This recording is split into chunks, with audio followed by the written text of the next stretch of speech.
What is up, comic fam? Welcome to the Legion of Comics. It's Sunday night. That means this is at week's end. The spoiler field look back at this week in comics and more. But before we dive into any of that, check this out.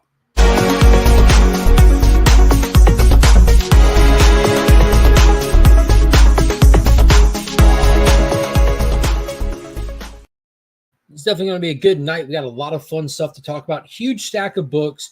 Touch on some shows, see if there's anything new in the comic book news area, department kind of stuff.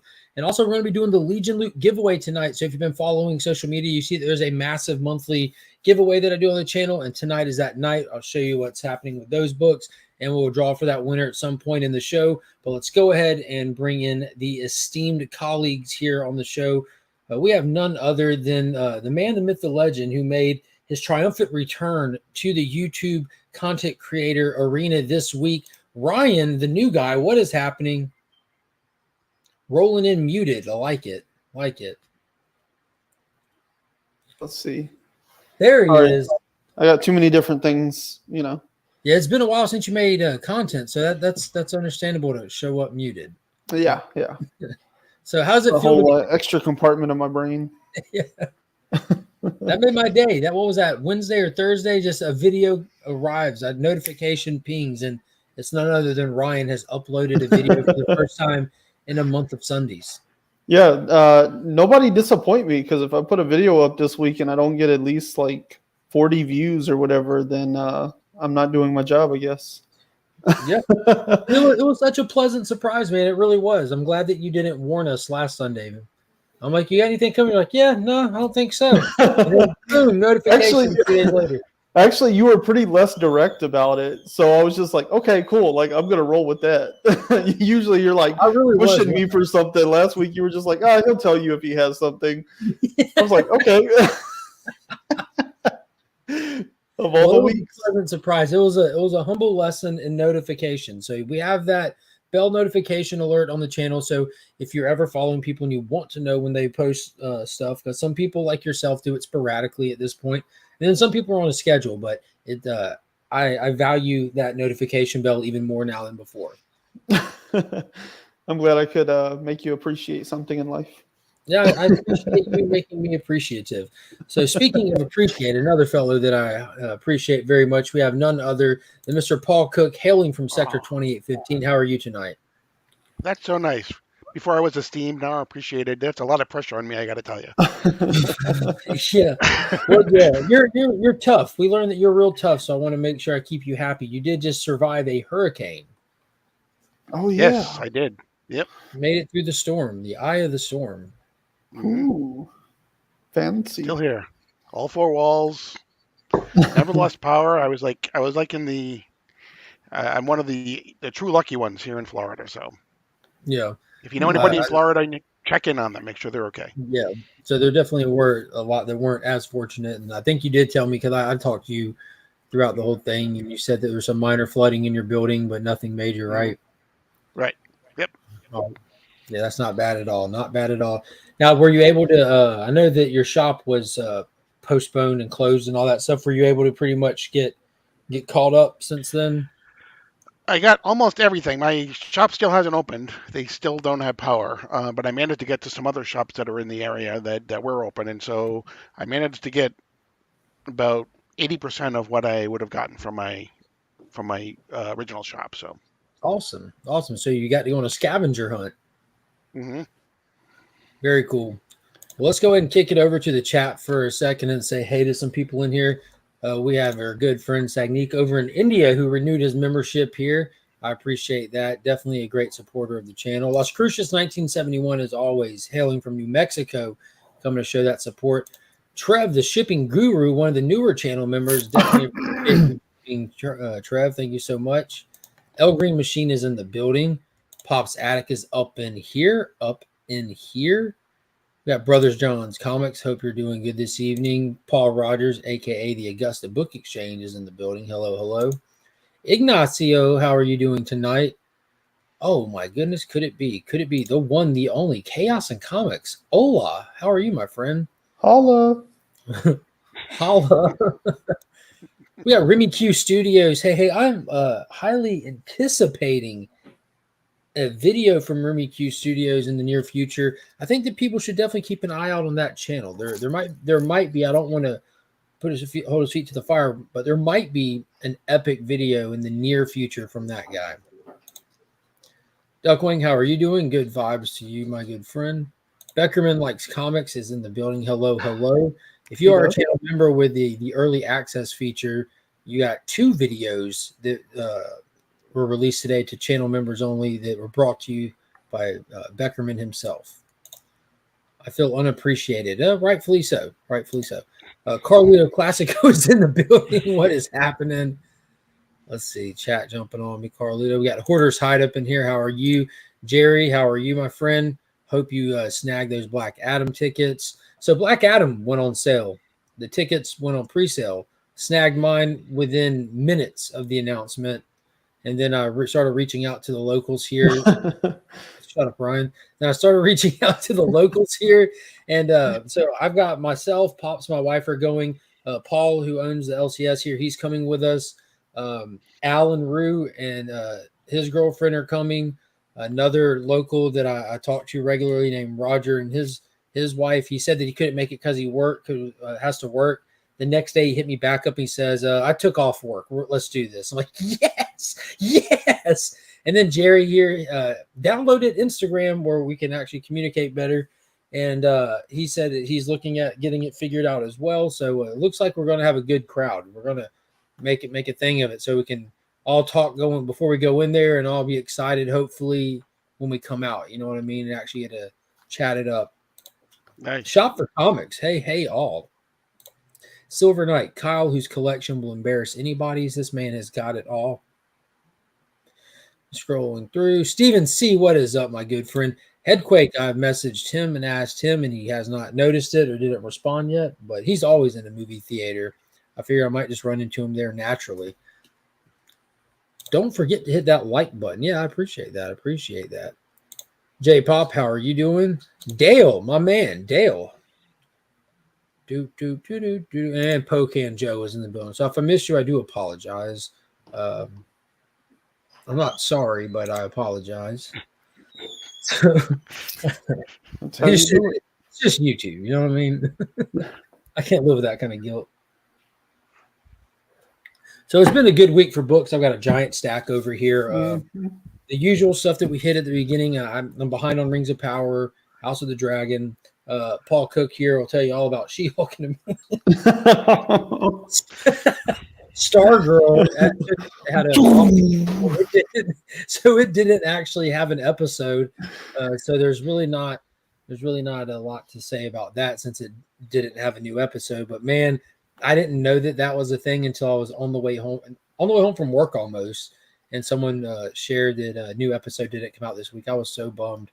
It is absolutely a great week for comics. Aggressively Relaxing is in the building. Beckerman, AOK is greater than ISOM. I 100% agree. And for those that don't know what he's talking about, I posted this video Friday night, like at 10:15 at night, which was a review of this new controversial book that I couldn't give 2 craps about, but was curious because it crowdfunded, but people get mad if you use that word, but it crowdfunded $3.5 million worth of copies in pre-sales. And it's like this guy who's like very anti-woke and kind of affiliated with a lot more of the toxic rage channels that you would see out there. He put out a book as an answer to his feelings of the comic industry. And I reviewed that book, and apparently has a huge cult following that came out in numbers to participate in the comment section that didn't like my take of the book. I was so honest. I don't know the guy. I don't watch his content, have any clue of his politics. I just caught wind of it where a family friend saw it on the news or something, and hey, Mark, look, comics are on the news. I'm like, hey, what's this? And then I ordered it, and then I started finding out about him and stuff. And I also started looking at the people who were leaving comments. I would hit their information and check out their YouTube channels to see. They didn't have content, but you can see what videos they like or stuff like that if they have that available. And most of them are gamers. And I had a conversation with a lot of them. And most of the people I talked to, they don't really read comics. They got this because they know this guy. He's been like an underground rapper. He's affiliated with all kinds of other stuff and gaming and stuff. So he has a lot of reaches into a lot of different places. So he had a huge support from a lot of places. But a lot of these people don't actually read comics, but they sure are confident that they know about the comic climate. You know what I mean? Yeah. Have you watched his introduction video? I went back and watched a couple things on his channel. So he's selling on hype.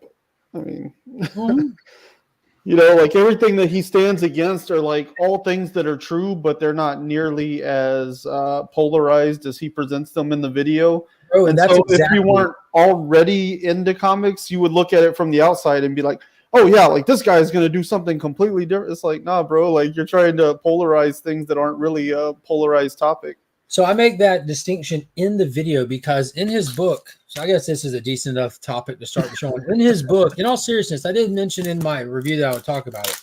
So in his book, he has this mission statement in the front of it. Now, first off, the book, I gave it a 6 out of 10. It's not bad. It really isn't. There's nothing political in this book. He's not pushing back against the people he dislikes. It's just a comic. It feels like a late 90s, early 2000s tropey comic, you know, and there's nothing wrong with that. It's not doing anything revolutionary, though. It's not setting any kind of new bar. This book didn't come out and Marvel and DC are shutting down shop now. That's not going to happen. This is not going to change the game. It has to. The promises he's making against it are literally things that would only pay off so far down the road that he would have to be a success for like 10 years on the back of all this for us to be able to be like, oh yeah, you're being honest or you're not. Bro, if Image didn't do it, this ain't going to do it. Right? But in all sincerity, and I read this in my review video, but I want to hit on it. He says in here, he does these little thinking and stuff about the project, and then he kind of does this little thing. He says, so here's something for every longtime customer that went to the comic book shop every Wednesday. You know what I mean? Like, for all of the people that have watched their favorite franchises be hijacked. And like I was honest, I said, I cannot deny I have seen that happen. But like you said, to what level they really inflate it. Then he says, now this is the thing that got me. I'm like, for each person that always wanted to get into an ever-expanding universe, but just didn't know where to start. Because part of the promises he makes is that all these comics will matter, no reboots, none of this, none of that. And I'm like, bro, you cannot call foul because you weren't born in 1938. Yeah, it's comics. If you're interested, just start reading. Exactly. He says we'll never reboot. It's like, you got one comic, dude. Right. You sold the idea that you were never going to reboot your universe on the back of one comic. Yeah, that's crazy. But like he did talk about in like his little mission statement on his webpage when I was buying, he's like, I'm not going to get 100 issues in and reboot. I'm like, bro, 100 issues, like, come on, 100 issues. That's not very long. You know what I'm saying? I mean, based on the release schedule of this one, he's not even going to do 12 in a year. So bro, to get to 100, Power Rangers just hit 100. You know, you don't have to. That's not a long run. That's really not. That's not long. But then he says, and this is the part where he just goes over. And for all of those that simply want to invest in creators that don't hate them, welcome to the Rippaverse. This is the launching pad and just the beginning. I hope you enjoy the ISOM, this story, and other characters that are introduced in this book. So the whole creators that hate you, and that was a reoccurring thing that was happening in my comment section, because I said, bro, there aren't really creators out there that hate you like that. Like, you might have a few that really dislike your point of view on life, just like you dislike theirs. Like, that's an equal back and forth. And the idea that comics creators just hate their audience is absurd. There's definitely people, and Gail Simone is a great example because she's such a successful writer that has that interview clip that's come back to haunt her, where she says, if you don't like my politics, then don't read my books. It shouldn't be like that. I agree. That's really heavy-handed mentality for a creator to have when it comes to something like Marvel and DC. Like an independent-owned comic, completely different. Like, that's your baby to do with what you want. When you're writing for Marvel or DC, though, you're supposed to be the steward of these characters. You're supposed to find the character's voice and carry it to the next writer. Right. And on top of that, like you said, I mean, if you own your own, that's something. But companies are there to make money. So the company's going to put out books that they think the most people are going to want to buy. So Absolutely. if a company thinks that a writer hates the audience, they're not going to be writing that book for very long. And hopefully it never gets past editorial. Yeah, and what's pretty funny is like all these people that it shows, and I pointed out in these conversations I've had with them over the past 2 days, they're like, "Oh, if you don't think they hate comics, you really need to look again. Look at Tim Drake, Robin." I'm like, bro, y'all are all using the same example because none of y'all read comics. If you look at last week in Toxic YouTube, pulling news clips. Yeah, last week in Toxic YouTube, every one of these channels that just piggyback off the same articles you get mad about, they all get mad at the same thing at the same time. They're mad that Tim Drake sexuality was swapped. Do I think that was cheap? Yeah, I really do. Tim Drake is such an established character, like with Stephanie Brown and everything, that I think that that's a little gimmicky. But here's the thing. Like, I get why that they would potentially do it as a marketing strategy because there is an audience and there is a need for representation. Now, the fine balance, though, is how you do it. So I believe it's Megan Fitzgerald or Fitzpatrick that's writing it. Yep. I don't think she's doing a great job because Tim's sexuality is the story. That's not a story. Someone's sexuality, it's 2022. It's such an acceptable, normal, it's just life. So that's not a story to be told. Look at the flip side. Superman, son of Kal-El. John Kent's sexuality is not the story. Not at all. That's like saying Superman's heterosexuality is the story. It's not. But right now in Robin, that is the story. It's just not being done well. But to think that that's a flagship title that has any bearing on DC Comics as a whole is laughable. Is absolutely laughable. And the problem that I have with his take is, no, I haven't read it, so I can't comment on the story. But the problem I have with his take is that he labels anything that seems as though he's labeling anything he doesn't agree with, or he labels a different take on a character as the person hating him. Exactly. And that says more about him than it does about the person who writes the books. 100%.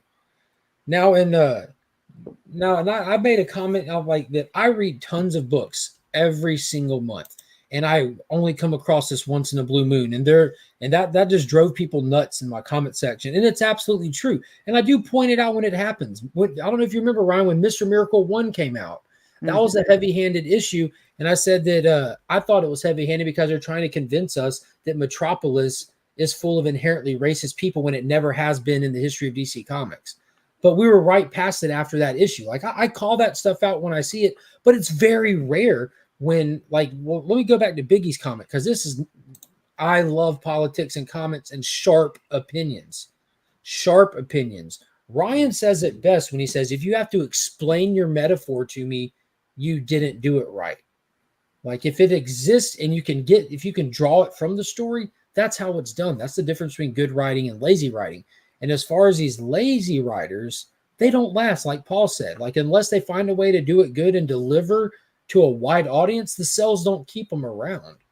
But that's nothing new in comics. Like, it reminded me like of Denny O'Neil and Neil Adams in the 80s when they were doing stuff. They were touching on like the tip of social issues, but they were doing it in such a high class, sharp way that no one saw anything but entertainment and were feeling moved by their books. Like, it didn't matter what you believed, you were getting hit with a message that was very relevant to modern society at the time, and no one was crying foul because of the quality of the story. Because those guys were heavy into social issues. Yeah. It also just like reflects poorly down the road, because, I mean, even like everybody always likes to cite, they're like, oh, like keep politics, keep modern events, blah, blah, blah, whatever. But then like they'll be like, oh, but it's cool that Captain America was punching Hitler on the cover of a comic, It's like, yeah, today.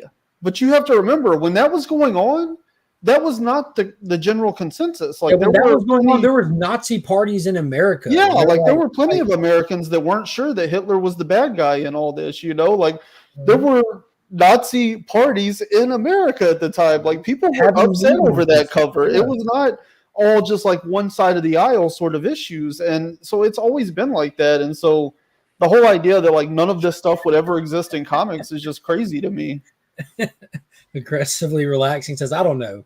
It's just unbelievable everyone's not bisexual. Right? Have you seen those people? They all have like less than 1% body fat. I mean, come on now. Mark reads the book, so we don't have to. Yeah, I really took one for the team, my man. Right? I took one for the team. Still taking it. Hashing Comics. Hey, how are you doing tonight? That's a cute outfit. Where'd you get that? What's it for? Tomorrow. Oh yeah, for a man's worker. You want to wear white though for a restaurant gig? I've never seen anyone in there wearing white. And plus, Labor Day. We're past Labor Day. Oh, it's cream. Okay. And that's shoes. I was just thinking of Duke's Fashion forward. Yeah. Anybody else but me noticed that Paul's pictures over Superman's legs and he's Superman. Hold on, I gotta find a small comment. Hold on, there we go. There you go. Let's see. One time I called Tim Drake a sucker. Really felt prophetic. Always go back to Ben Affleck and Jay and Silent Bob Strike Back. We were talking about fictional characters. I agree to a point with that, because I think that, me personally, I think fictional characters can become bigger than any individual one of us. Superman being a prime example of that, maybe the best example of that. Yes. Yeah, exactly. X-Men were made as a, let me insert a word here that he's not actually saying. X-Men were made as a lazy socio-political statement. Because Stan Lee admitted that. That's Stan Lee's words, not mine. He said, I was lazy. I couldn't think of superpowers. So I said, hey, they're born that way. I God, I love listening to old Stan Lee interviews. Right. Jay, good creative. What is going on, my friend? Awesome. I want to see some of your drawing board stuff you do. Oh, yeah, that one better. Yeah? Yeah. My wife got a promotion at work, and they're getting her starting to manage the restaurant now. Oh, and she's trying on manager outfits. Congratulations. Thanks. Baby's bringing home the bacon, y'all. Right. There you go. I just want to mention, too, that he hasn't said it, but Mark's video is at over 2,700 views already, like 260 plus comments. So congrats, Mark.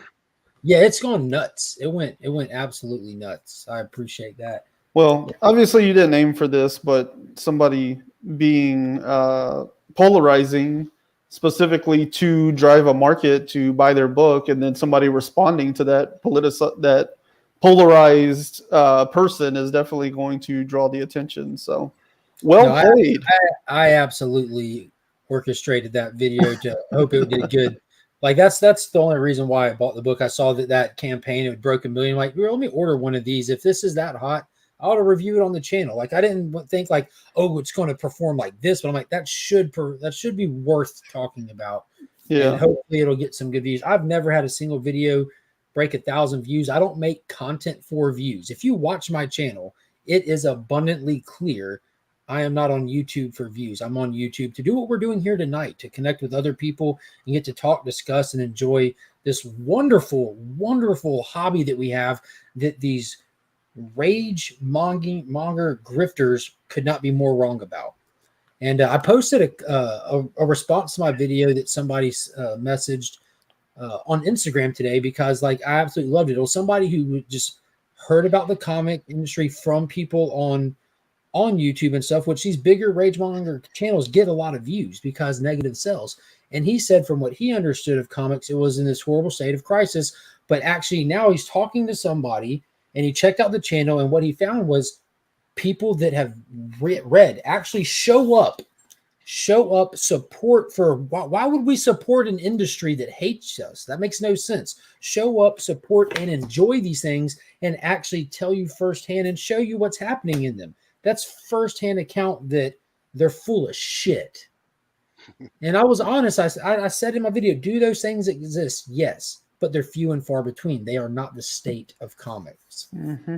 Yeah, I'm with Scott right here. Sundays at a strip club are generally slow unless there's a good buffet, and I'm always down for a good buffet. Ain't that right, baby? Yes.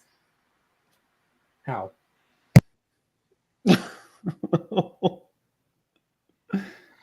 Yeah, do it. She's very nervously excited about tomorrow. Yeah. Yeah, see, she's back. They're going to see her cameo appearances on here, and they're like, that's not a first appearance, so we are not going to grade well. She's in the 4th different outfit. These are my jammies. The same thing I have, and I just took the shirt off. Okay, so she's in her 3rd and a half because she's back in the Yeah, that's right. I'm on YouTube for porn bots. Oh yeah, there's porn bots aplenty. Oh yeah, you're in the right place then. Mark, YouTube to all people how wrong that. Mark, YouTube to all people how wrong they are about comics. Yeah. That's okay. I do have to tell people how wrong they are about TV. So yeah. Most of my videos range from 20 to 50 views, but my top 25 from earlier this year are 1,700 and counting. And to be honest with you, I didn't realize how many of my videos have like 800 and 900 views because after 2 or 3 days, I never see them again. Because after they leave like my immediate feed, I never see them again unless I get a comment alert kind of thing. I don't pay attention to it. I'm on YouTube for views, all 45 of them. Yeah, that's the way to do it. Come to Vegas. It's the buffet capital of the world. My dad told me about that because my dad's been to Vegas. It's been years. But Pops was telling me that they have like some impressive buffets. All right.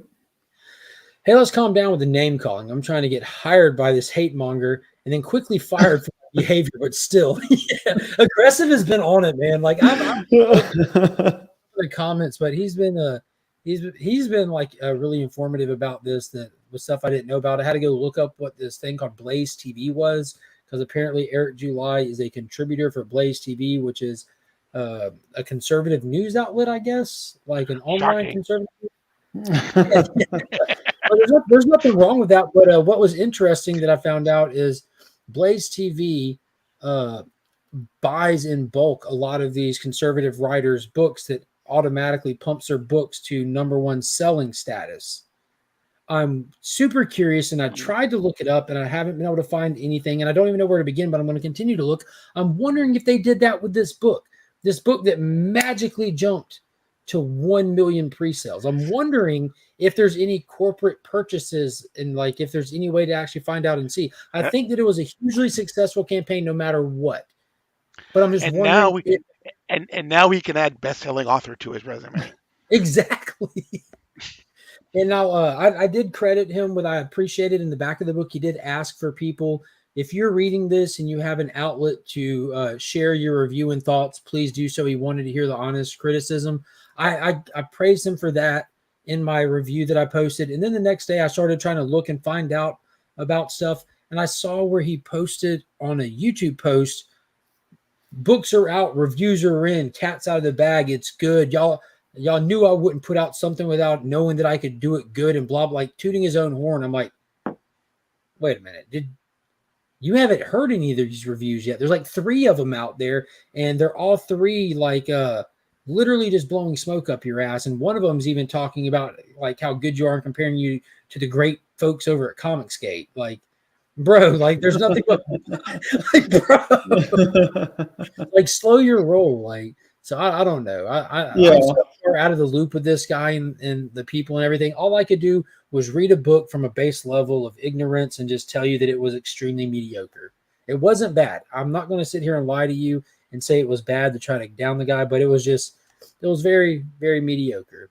Yeah. I mean, that's honestly my #1 question on that whole campaign is like, how honest are the numbers? Because, you know, he's locked into a lot of different circles. He's locked in with some big money players, you know, and then more importantly, he crowdfunded the whole thing on his personal site. So of course it says $3.5 million were raised, but where's the receipts?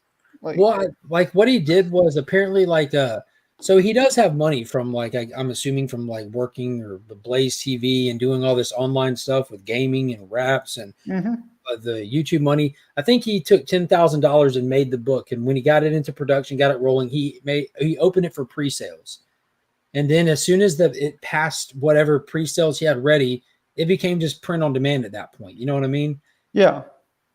But like the thing is, you know, one, the marketing is very well done. I actually came across the campaign doing Google keyword research for something fairly unrelated to the whole thing. And I was like, why does this Ripaverse thing keep coming up as like a top used Google keyword? Like, that's weird. So I looked into it, and that's how I found out about the whole thing.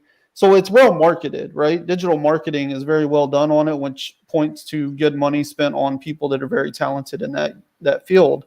But the thing is, like, if it was crowdfunded on Kickstarter, that's a public forum. Like, we see the money as it's transmitted, you know. Yeah, it wasn't. It was just no, it was crowdfunded. Like, he built a Kickstarter, a version of Kickstarter into his website, basically. So, like, he's on the back end of those servers. He's massaging those numbers, if anything, you know. So, like, that's what I'm saying. Like, I don't know how much I trust the numbers that are being broadcasted on the website, because they're not being given to us through like a third party. They're given to us by him and his company and his people, you know. So yeah, I don't want anyone to think for 1 second that we're sitting here slamming the guy like that. That's no. I hope it's all like straight up honest. That'd be amazing if there's somebody out there crowdfunding $3.5 million in comics right now. And we have not like dove into this. Like, there are plenty of channels, which is odd that it's mainly gaming channels. Because I had a long, great discussion with one guy who's actually been following it for a while, and all like the people that are concerned, those kind of concerns with it and everything.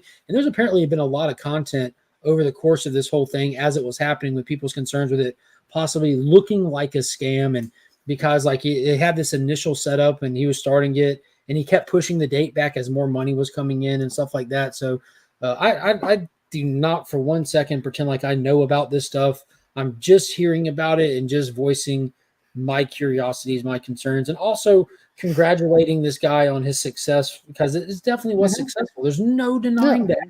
And I will say the quality of the book, I said in the video, is fantastic. The page are glossed and everything. The story is severely lacking for the hype. There's nothing wrong with this. If you take all the hype out of it, like this, I don't know if y'all remember when I had Specs Thompson on. He's a local creator who created a book called Legacy of the View. He does it all through Kickstarter campaigns. There's 3 issues out. You can follow him on Instagram, Legacy of the View. His first book's a little rough to get through. He was able to hire an editor with issue 2 and 3. I think his book is light years better than this, because this is all recycled concepts and ideas. 100% recycled concepts and ideas. And there's nothing wrong with that. So much has been done under the sun. So it's really how does it go from here? But this is 100 pages. 100 pages. Specs has 3 standard size books out that don't equal this, and his concept is so original. Everything, and like Ripa here he's like a underground hip hop guy. Specs is actually a music producer for local hip hop artists and has ties to hip hop community here, and brings it into his book along with cameos of real hip hop artists in the underground. So I think that Specs is doing it better. Like, in all seriousness, like for what this is, for what it's like, what he's bringing to the table. This guy, like he did it first and way better with an original concept and idea. It's a Black creator-owned comic, like this one is. It's got ties to the hip hop, but it shows in his work. I mean, I don't know. That could be a taste thing, but so it just didn't feel like nothing new to me. And yeah. Oh, Scott, you would definitely disagree with that. I promise. This was everything is greater than the Batman for this psychopath. He really didn't like that movie. He said, Iggy says, even a crowdfunding platform like Indiegogo would have gave him legitimacy.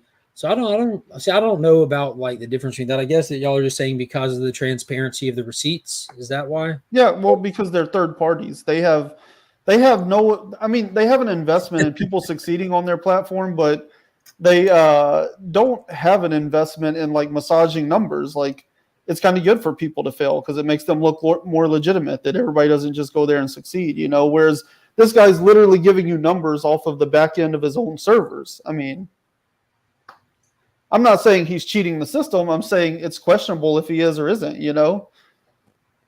It's like, that probably gets too far, but you know, if we let the political candidates count the votes, it becomes questionable who won, right?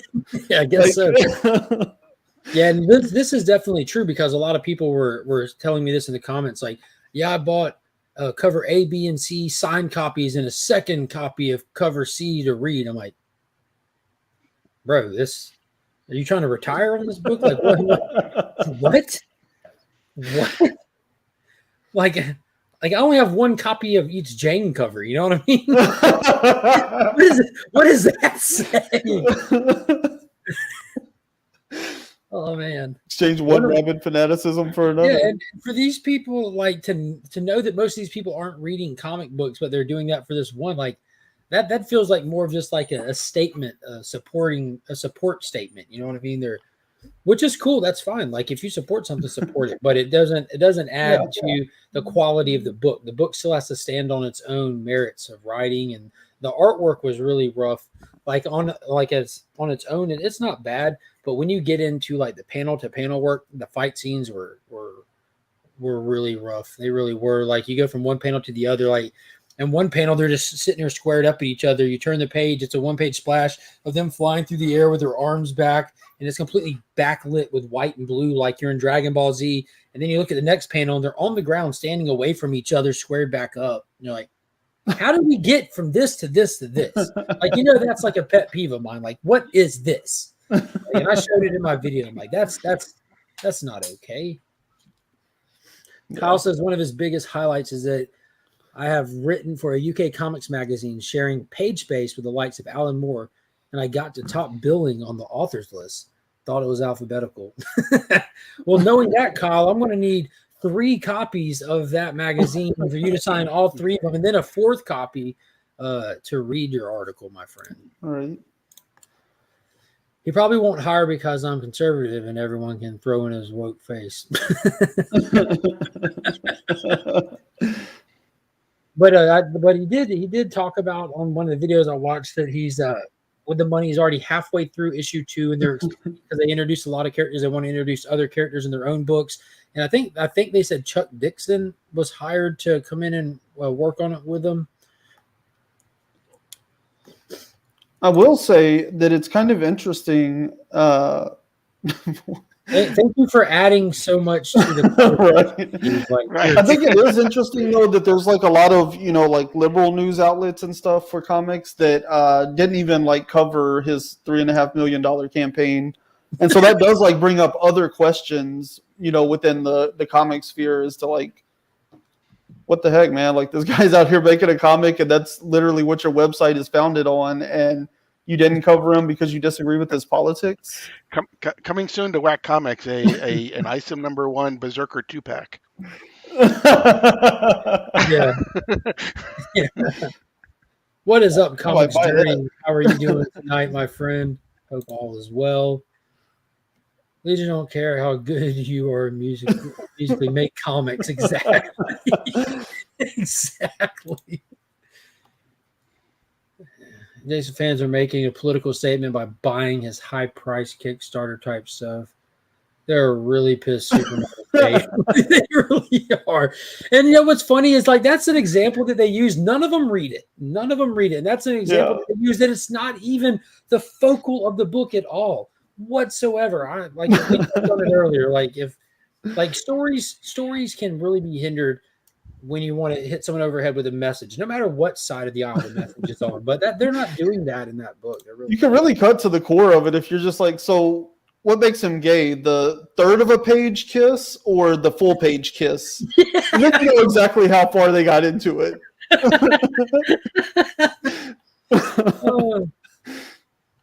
Oh man.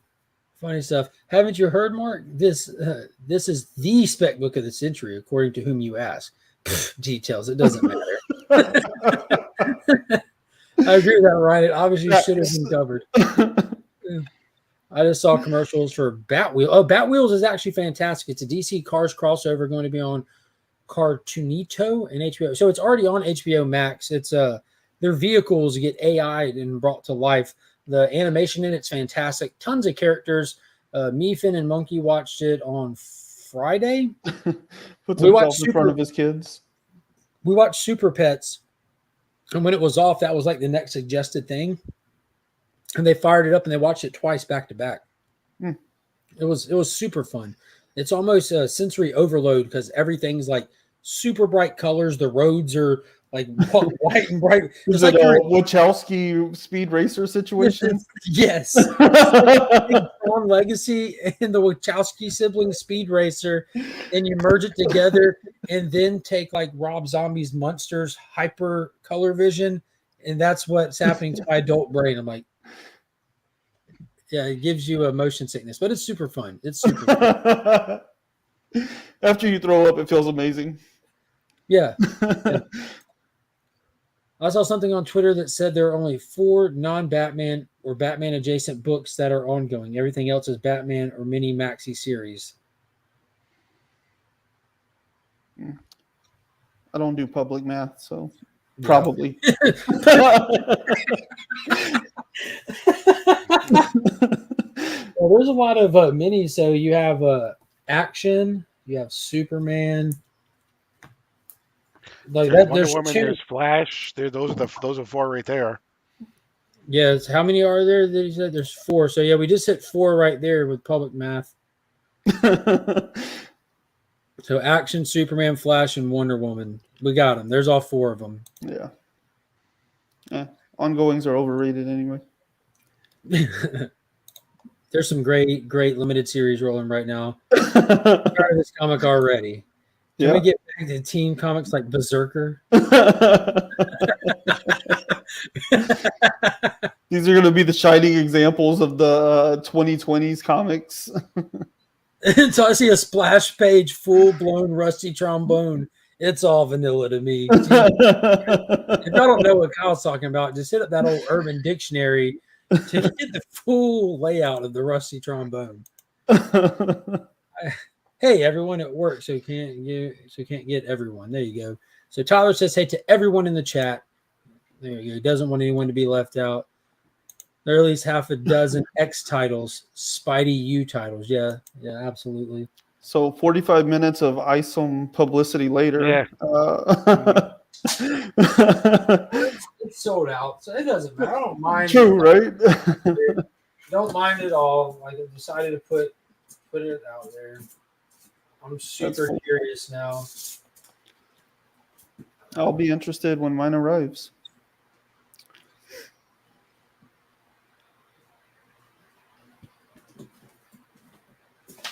So as far as like just the 2 weeks worth of books that I have on hand, we're still sitting at 4. That has me super curious. That's what you're distracted with? Bro, yeah, until we get Justice League back, which should be coming back fairly soon, Like we're still a little ways away, but there's only 4 that I can think of. Monkey Prince is ongoing. Is it? I'm pretty sure. I haven't seen a number on it. Don't start the Urban Dictionary again. You missed it. So last night on Remy's Place, it became an Urban Dictionary wild, man, dude. It was insane. There was like 9 of us on the panel that couldn't talk. Half of us had tears coming down our eyes because Nick's Comic Culture was trying to read from the Urban Dictionary, and that's as far as I'm going to go with that. Our Flawed and Old Dogs were great indies this week. There were definitely some good indies this week. I'm excited to talk about a few of them actually. So y'all ready to get into it? Yeah. Like you said, I didn't realize that's pretty much all I really showed up for, to be honest. Okay, 2,700 videos. I hope you plan to do more to cap. I think it means views. Yeah. Yeah. So I absolutely do not plan to capitalize on that, not one bit. I've got content that I actually enjoy. Like I enjoyed reviewing a book I was curious about, and I've done it. So my job is done. Yeah, the whole thing is an acetate cover. Not the book, but everything surrounding it. So there was a lot of great books that came out this week. So my stack is I'm glad Taylor's here too, because I'm going to kind of jump to one to kind of touch back on something that me and Ryan talked about last week and Paul after the stream. But great set of books came out. Like we had I know not too many people are into it, but the Power Ranger issue 100 came out, which was issue 100. The next Department of Truth. I started 8 Billion Genies, like I told everybody. This is the one I want to mention first. Superman Space Age #2 came out. Just mind-blowing. Yeah. Mind-blowing. Detective Comics 1064 came out. Human Target is back with issue 7. Woo. Ice House on the Lake number 10, and this is the issue that we've all been waiting for since it started. Literally. Kal-El has returned in Action Comics 1047. Steve Beach taking over covers just got me like all kinds of new excited. Just amazing. Batman Beyond the White Knight. It's hitting the fan. Like it's like everything. Yeah. Every book that came out this week, it's either the big return or the ish is hitting the fan. And then I picked up the Prestige one-shots that Aftershock's been doing. Hell is a Squared Circle, and this thing was psycho fun, man. Yeah, this I was cool. loved it. Yeah, I read it too. Yes. Yes, it was so cool. So I'm like, I have to get that. Yeah. So, man, it was just like I'm just excited, like looking at these again, going over them. But I do want to kick off with this one right here. I hope Taylor's still in here. But this is Sergeant Rock versus the Army of the Dead. This is a new miniseries from none other than Bruce Campbell himself, Ash from the Evil Dead franchise, as well as cameos in Spider-Man and Burn Notice actor, just a regular fan of comics and horror. And I said I was really excited for this to get a Sergeant Rock comic for one, but that Bruce Campbell was writing it. And Ryan asked me a legitimate question when we got off stream. He said, why? He said, Bruce Campbell's coming in the right. He goes, I understand, but why are we supposed to be excited about this actor writing this book? And Taylor put me on a little bit more information about it yesterday. But when the book came out, it says on the cover there, New York Times bestselling author Bruce Campbell. And I shared that picture last Tuesday. I sent you a message, Ryan. I know you stay busy and you're not on like the messages as often as you used to be, but Taylor informed me that he does have numerous books out there that he's written and everything. And it was really well done. So it came with this awesome polybag edition, which this one belongs to Pops. He won it in a giveaway. And what's inside of it is this Frank Whiteley variant that's all the blood and guts is gloss. The rest is matted. But that is just wicked. Like, look at the jawbone with the teeth still in it and stuff. Just super cool. Nice. And Dale of Suspense won this one where I do the giveaways, the new DC Day giveaways on Tuesdays during the live show. But, yeah, this was super fun. Did y'all pick this up or read it? Mm-mm. I did. I did. What do you think? I loved it. I also think I think for zombies there's possibly no better artist than Edward Russo, who drew this. He just does an amazing job here. And it was he did the 100 Bullets exactly. The series as well. The only thing the only comment that I had that was a little bit negative was, I'm willing to bet that there are some things that are going to happen that they mention in the comic that are going to come back, which happens, right? It's one of those things where you don't put a gun in the comic on the wall if you're not going to use it, type of a thing, right, in a play, right? So I already see their heat motion goggles failing, right? Because none of the zombies are going to have any heat, right? So that's going to happen at some point somewhere in the series, I'm willing to bet. But I really enjoyed it. It was fun. I enjoyed it, and what more can you ask out of a comic to me? Yeah, Easy Company was tough, man. Like, it had that horror element, the way that they crept in for the first time through the smoke and fog and everything. Mm-hmm. I like the elements of science that they added to it. Like, they have the mad scientist with this concoction, but they still have to have a spark to jolt them back, to give them that little spark of life. And they have like the battery cells on the back of their neck. I love the time error. They're playing very well with the time error. When you have Easy Company sitting there and you have the guy saying, guys, we know it's rough out there. It's hard to communicate, but we've been working on new technology and we're not going to leave y'all blind. We're sending you out with the state-of-the-art handy talkie. You just push the button on the side. Exactly. They're walkie-talkies, bro. And they're like, oh, this is magical. Right. It was super fun. It had plenty of little tough scenes in it. Like, the action scenes were short, but there was a few of them. It was grotesque with the zombies. When it says Army of the Dead, they're definitely playing to the Evil Dead fans, with the Army of the Dead thing. This is not Ash. This is not Evil of the Dead mixing over. It's just straight up Nazi zombies and Sergeant Rock with Easy Company there. But, dude, it was fun. It did not disappoint. That Gary Frank artwork on that A cover just had me pumped. I love Gary Frank. He's doing all the covers, too, I think, for him. I hope so. But I love that they did a polybag for it too. That was just so fun. It was so fun. Like I enjoy the stuff like that. They do stuff like that to get sales, of course, but they do stuff like that too. But it sells because it's fun. It's legitimately fun. So yeah, that was a tough one. Taylor, I also saw your comment up here. I tried picking up Sergeant Rock today. The new LCS was sold out. If you need to get a hold of one, man, let me know. I should be able to find one here local. I can make it happen, Captain. Haven't thought of the heat goggles not working on zombies. Great point. Yeah, that's why Paul's here. It's what he does. Nobody does zombies like Arthur's Sudan. That's a good point. Arthur does do a great job ripping those covers. He did all the Marvel zombie stuff and some of the Deceased stuff. He does amazing zombie homage covers for Deceased. He's another person that people do not enjoy. That's because he steals his art pops. Yeah, there it is. Yeah, he got in big troubles. Big troubles. To paraphrase the dead Kennedys, Nazi zombies F off. Brian, what was one that you enjoyed this week, my man? There wasn't really much I didn't enjoy. What you got, Paul? Oh, I was gonna go with Detective Comics. Let's do it, man. Yeah, go for it. This was fire. It was, and the very first, the opening scene where they talk about Farhad, it brought me back. I swear I could have been in a Sandman comic from the mid '80s.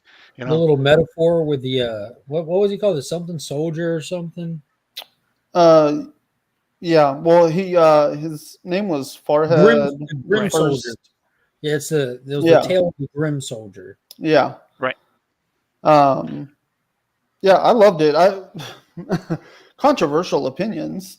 This is how you introduce like new characters and new concepts to Batman the right way. Like, let's create a whole mythos around this character and introduce them and like tie them into the world, and not be like, oh yeah, remember that one year that Batman didn't mention training with this one guy that just shows up and you know nothing about him. Or, hey, let me just like add this new character and not tell you anything about them for 16 more issues. Like, this just like built a mythos, brought in a character, tied it all together with like what's going on currently. We got this family that's coming in. They're like related to the Arkhams. Then we find out like why Talia was there from the beginning of the first issue. Like, all well done. It summed up like the whole first 3 issues perfectly and like sets us into that next stage as we like kind of anticipate what's about to go down on this boat. And had the best line of any comic so far this week. Panic attacks my ass. I love that. Whenever he's like, do you recognize my voice? The Batman. Yeah, this is a brutal Batman in numerous ways. Like the way that he treats others, the way that he treats himself. We kind of see him getting a doctor's exam where he's actually operating with broken bones and fractures that the doctor's not sure how he's managing with the pain. That transition was so good too.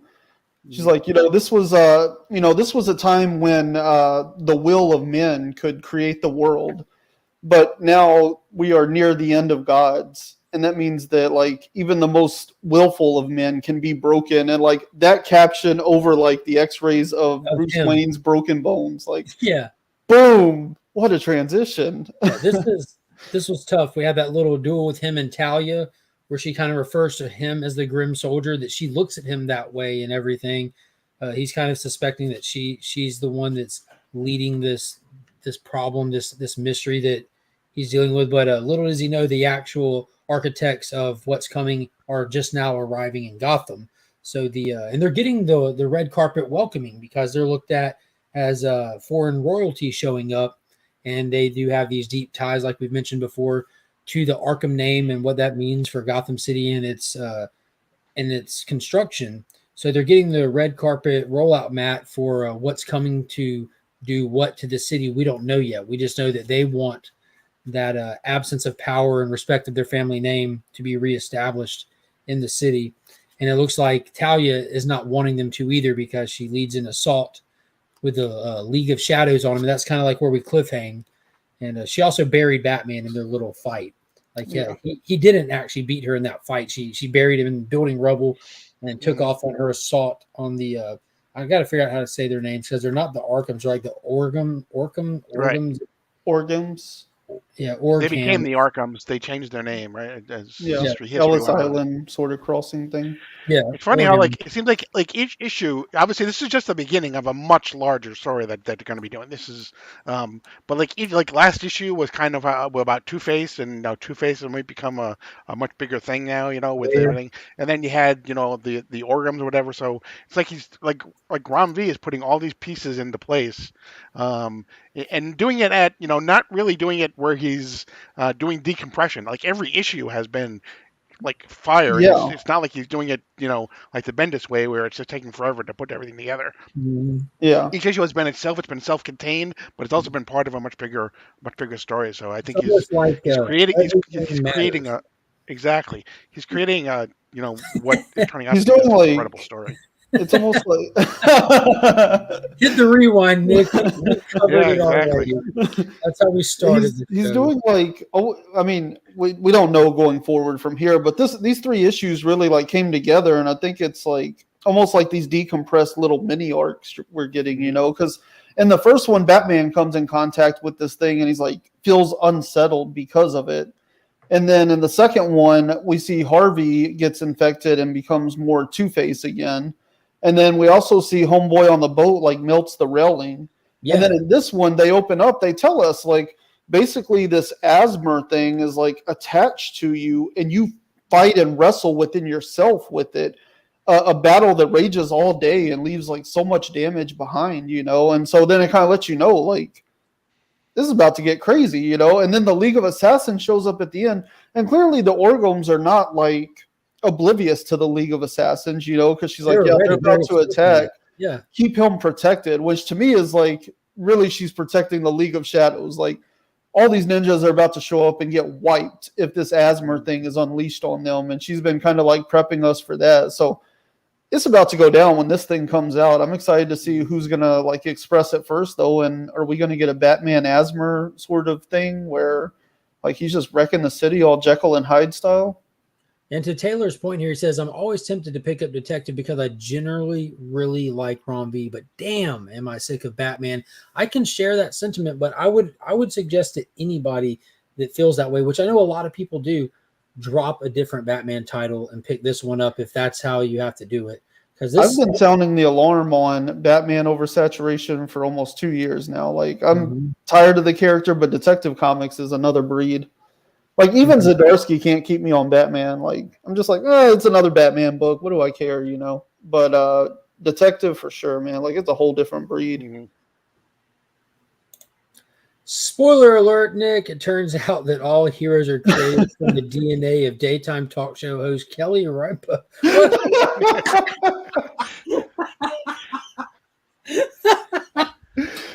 Oh, I love Chris, man. It's like having 2 aggressively relaxing. Right. Yes. All right. So we'll switch it up from Batman for a minute then. We'll switch over to DC's own independent comic book, Nice House on the Lake, issue number 10. One of the few books that I get the A and B covers of. This is one of 2 books that I would actually suggest from James Tynion IV.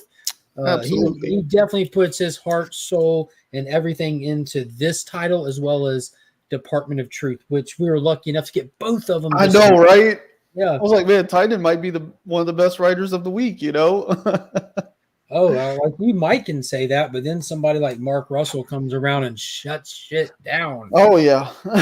Don't you know? Oh, my God. Can't wait to talk about that. Lake, number 10. What we have in this issue is the big reveal. Like, we get to see what's behind the curtain in that last issue, which I feel like it's been forever since it came out. We saw Walter taking, I can't keep track of all the names of the people in the house, so I'm just going to apologize, taking Homegirl into his space in the house that he can get in. And we find out in this is pretty much his control panel where he can control everything about the area that they're living in, existing in, including them. We get to see some of the technology that he uses, and we're told that this is all that he's able to show her because it's all that she'll be able to comprehend when looking at it. It's beyond her comprehension of even like her visual comprehension. Like, who knows what like a visual spectrum it even shows up in, kind of thing, which I thought was really cool. And you see how he can turn up their memories and down their memories. He can everything. Their healing factor, everything. While all this is happening, unfortunately, and this is why they did it. This right here is why they did those reset issues where we kind of went back to square one. Because if we remember early on, one of the intriguing parts was with them finding out they couldn't die and testing that. Well, we had to have that moment happen again for this right here. It gives me a lot of forgiveness to those issues because it brought us this moment where while they're going through this and Walter's explaining how this is such a delicate place for us to exist in, where I'm not even supposed to be communicating with y'all on these personal levels, but I genuinely care about y'all. If my peers found out, they would kill y'all and me too. They said if for this to work, for us to be able to keep y'all, it has to be perfect. While they're doing all this, they're all back at home shooting each other with guns and watching it heal. Now, while Nora and Walter are talking, I believe it's the other artist that's spying on them that has snuck in unbeknownst to them. Who's Reggie. You sure it was Reggie? I think so, isn't it? Isn't that the one that was hidden behind the wall? No, it's the other girl. Reggie was the one that was originally hidden behind the wall. It was Naya, right? No, she's the scientist. Oh no, right. Naya's the scientist. She's the one that It wasn't Reggie, it was the other girl, because if you remember, Reggie came out. He swapped Reggie into the house when we had to reset the house because they were getting too close. So Reggie's back at the house. No, he's a second artist, right? Yes, sir. So the girl that's watching is half hearing how all this works, not able to see these controls. And when Walter and Nora talking about like how where they're going to go from here, and they walk out, she runs up and gets on the controls and turns down the healing factor right as a gun goes off, and that's how the issue ends. So one of the big takeaways for me was that, one, we don't know if the world is still destroyed. We don't know if he can bring them back, and but just getting all the little detail about how all this operates was a huge, huge, huge win for this book. Like, there was so much explained in that, but there's still so many more questions that I want answered. So I'm still completely hooked. I still give this book some of the highest marks I can give it. Highly recommend it to anyone. It was wild. It's packed full of information.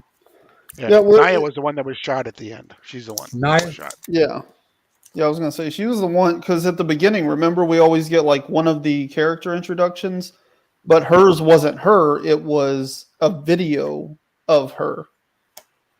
Which then at the end of the issue makes sense, like why she wouldn't be around at the end of everything to tell her own story. So that was interesting. Like the whole book was really cool. He talks about like how he like Amazons everything in, and he talks about like how he can control like their memories and their health, their healing factor, like basically like you don't want it to be too fast or else it'd be too weird, Right. Like, he also talked about how Reggie how that can also apply to him as well. Yeah. Yes, and they also talked about how everything that's on this property was constructed not just by him, but them, the ones that live there. They didn't know it, but they helped construct everything and help design it in a way that would be acceptable to them having to live here and having to operate here. Like the statues were built that way so that when they came upon them, they wouldn't know what they are or think too much into it. Like everything's for a reason. And they have no memory of actually being in that room with those controls before, helping create this with him, which I think is interesting.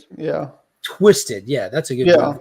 The impression I took from it was that basically Homegirl was like, well, let's turn off the healing factor and kill this dude and get out of here.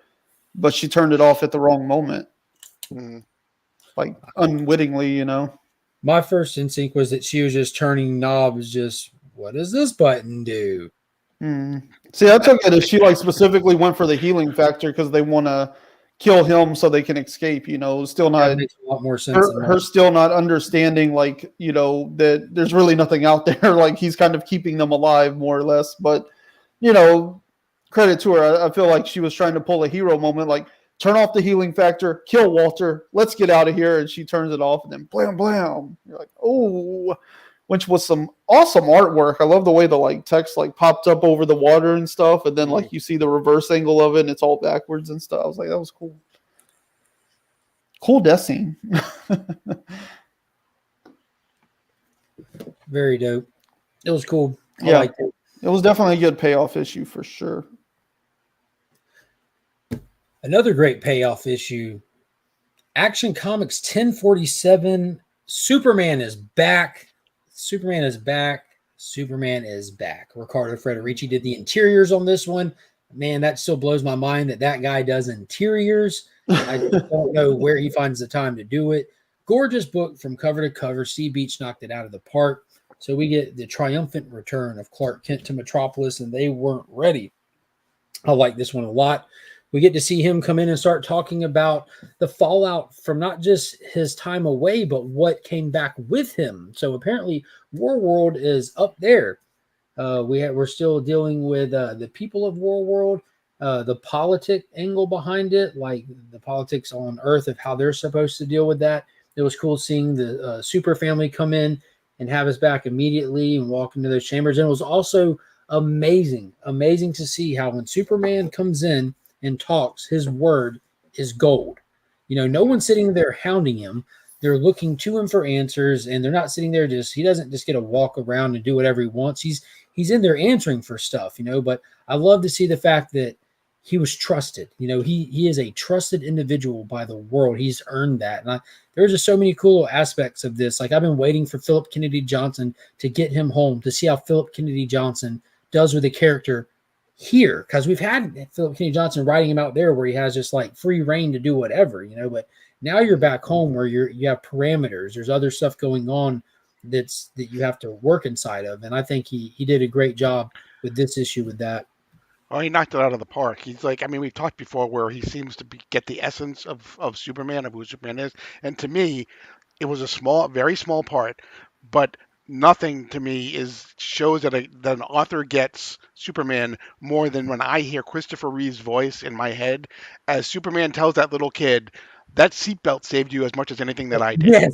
Yes. That was amazing. And did you notice the little pure Christopher Reeve? Did you notice the introduction? Like Riccardo Federici, I don't know if this was scripted by Philip Kennedy Johnson or Riccardo did it on his own. They slow introduced his shield into this book. If you look at those first panels of him coming in, it almost looks like just the Kingdom Come logo with just the line. And then the next panel is a little more. You kind of just like, you get a little bit more and more of the S until you get like the full S. It was very subtle. Mm-hmm. Like when he's saving that car, I thought that was really slick. Because when I first saw him, I'm like, dude, are they rolling him in with his Warworld shield? And then like it just gets brought into the light. I'm like, man, that's you cheeky bastards. You got me. Yeah. But that one panel of where Superman puts his hand on that car or whatever, you know, like it's such a small panel, but it just is so dynamic in what it does, and it shows the power of Superman in just that one small panel. It's just Federici just really, really kicked butt with this. Yeah, I really enjoyed this issue. Where it says Superman. There's so much going on the other end of his palm. Yeah. Mm-hmm. I will say, like, this wasn't the issue I was expecting. I kind of thought we were going to see more like family reunion kind of stuff and like establishing things, and like it just rolls in with him like dealing with the UN and addressing the planet as a whole, and then we kind of get the explanation that like Warworld's here, all these people are here, some are to stay, some are going to go home whenever they can, blah blah blah, but I thought it was like really cool and interesting the way that they kind of rolled it out, and it makes more sense looking at how this is going to carry over into Son of Kal-El, where that one's supposed to be more of the like family dynamic and all that. So I enjoyed this issue. I thought it was really cool. Did a good job of like bringing Superman back to Earth and everything, like addressing the fallout, not just being like, okay, Warworld's done, now we're on to like this thing. Like, no, all of that is still like in tow. So and don't that get was a mistaken, really interesting issue. they are crafting that next story, and it kicked off with this one. We had a grotesque, tortured Metallo sitting in prison. It's just like a body, a busted jaw, hooked up to machines, whose sister comes to visit him, and we find out she comes to visit Johnny regularly and everything. But it looks like Lex Luthor is coming to bring him that next energy source. It looks like we're going to be going back to that energy source that was tapped into in that World saga, and Lex Luthor wants it. And he's going to be using Metallo as his test subject, which we know he's going to be using Metallo as a test subject and a potential weapon against Superman. But the fact that we have Lex Luthor and Metallo on the cover of this, along with that other set of villains, I'm wondering if Lex is about to be trying to get the Superman gang, the anti-Superman gang together. But I'm excited to see what Luthor does. We haven't seen Philip Kennedy Johnson deal with any of Superman's villains except Mongol, who he did exceptional things with that character. Exceptional things with taking a character who's been beaten 1,000 times, who you don't even worry about as an adversary, and create a true adversary for Superman with him. I can't wait to see what he does with Lex, with Metallo, with Solomon Grundy. Bring them all. And he introduced the concept of what he's going to use to make them so huge that he introduced that orphan box, right? Yes. That just think about, he has the ability with that, I think, to basically there's no bounds as to what he could do with Metallo or Lex with some new God's technology. Yep. Which is wild to think about. Who knows what he's going to do? But it was cool seeing Lex just to be able to come and go where he wants, when he wants, how he wants, how he just like pops over to War World and just walks around in there and finds what he wants, take what he wants, and is back. Like he's a cunning devil, man. I like. He pulled a James Cameron Avatar there. Just like dropped his brain off in a different body and went over there. Mm-hmm. We'll switch over because someone did mention there were some good indie comics this week. Did anybody pick up 8 Billion Genies #5? No, I have not picked up that series. I was not able to find it. It was fun. This felt like it could have been the finale. If this was only a 5-issue series, it wouldn't have ended poorly. It would have ended and had some open-ended threads you could return to. But it's the little kid who became a superhero, who went looking for refuge, found it with that guy in that last issue, opened the door to the safe haven, and his suit almost looked like it contained like stars and the universe on it. You kind of get that guy's little origin story, how you see him as a kid who just kept pushing the limits of his imagination and failing at every turn. No one ever believed in him. And as soon as the genies popped up, it didn't take him half a second for him to say, I wish everyone believed in me. And now he has this huge safe haven where he has like tons of genies, where he has a whole team of people who craft wishes. They work as a team. It looks like a perfect utopia, but you're like, this guy is the definition of the road to hell is paved with good intentions. But they make it there. The kid is able to go back to the bar and get his family and bring them on their way to there. So it looks like that's what's going to be happening moving forward. And it was another fun issue. It's just a fun book, man. It's a fun book that touches on some heavy moments. The couple had their baby in the bar. The Asian couple that had been trying to get to that guy early on who was blackmailing her husband and all that.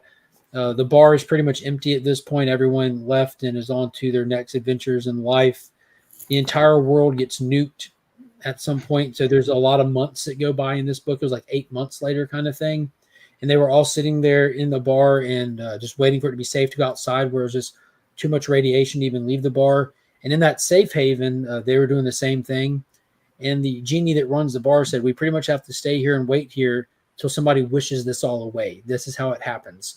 And that happens eventually. You don't see who does it. It's just one day it all starts kind of coming back, No, the guy with good intentions did it. He did it with his wish team, a very selectively, very specific, very crafted wish that was on a scroll a mile long. Like it was like working with the djinn from Wishmaster. You got to be very specific here. But yeah, it was fun. Anybody but a dead body. Anybody Department of Truth 21. Oh, this one was so good. Go ahead. I agree. Go ahead. Take off. Oh man. So like this issue, you know, in the last one they revealed, at least to me, they revealed the Ministry of Lies, you know, which is the Russian counterpart to the Department of Truth. And so in this issue, what we're dealing with is like, how do these two agencies, you know, you have the Cold War, you have the history between America and Russia, like they do not get along. So the only thing that can really bring them together is like actually not destroying the entire planet for everybody. And so in this issue, what they figured out is like, hey, you know, like we have to preserve history somehow. And true history, the actual history, like what is actually happening. And so, you know, like it makes sense because basically they kind of like introduce the role of pop culture here because they're like, you know, basically if you incepted an idea that became a big enough idea, it could completely change anything, you know? And so they talk about like the gold in Fort Knox. Like if you just, you know, had enough people believing that the gold isn't in Fort Knox, but it's actually in your living room, then guess what? You got all the gold from Fort Knox, you know?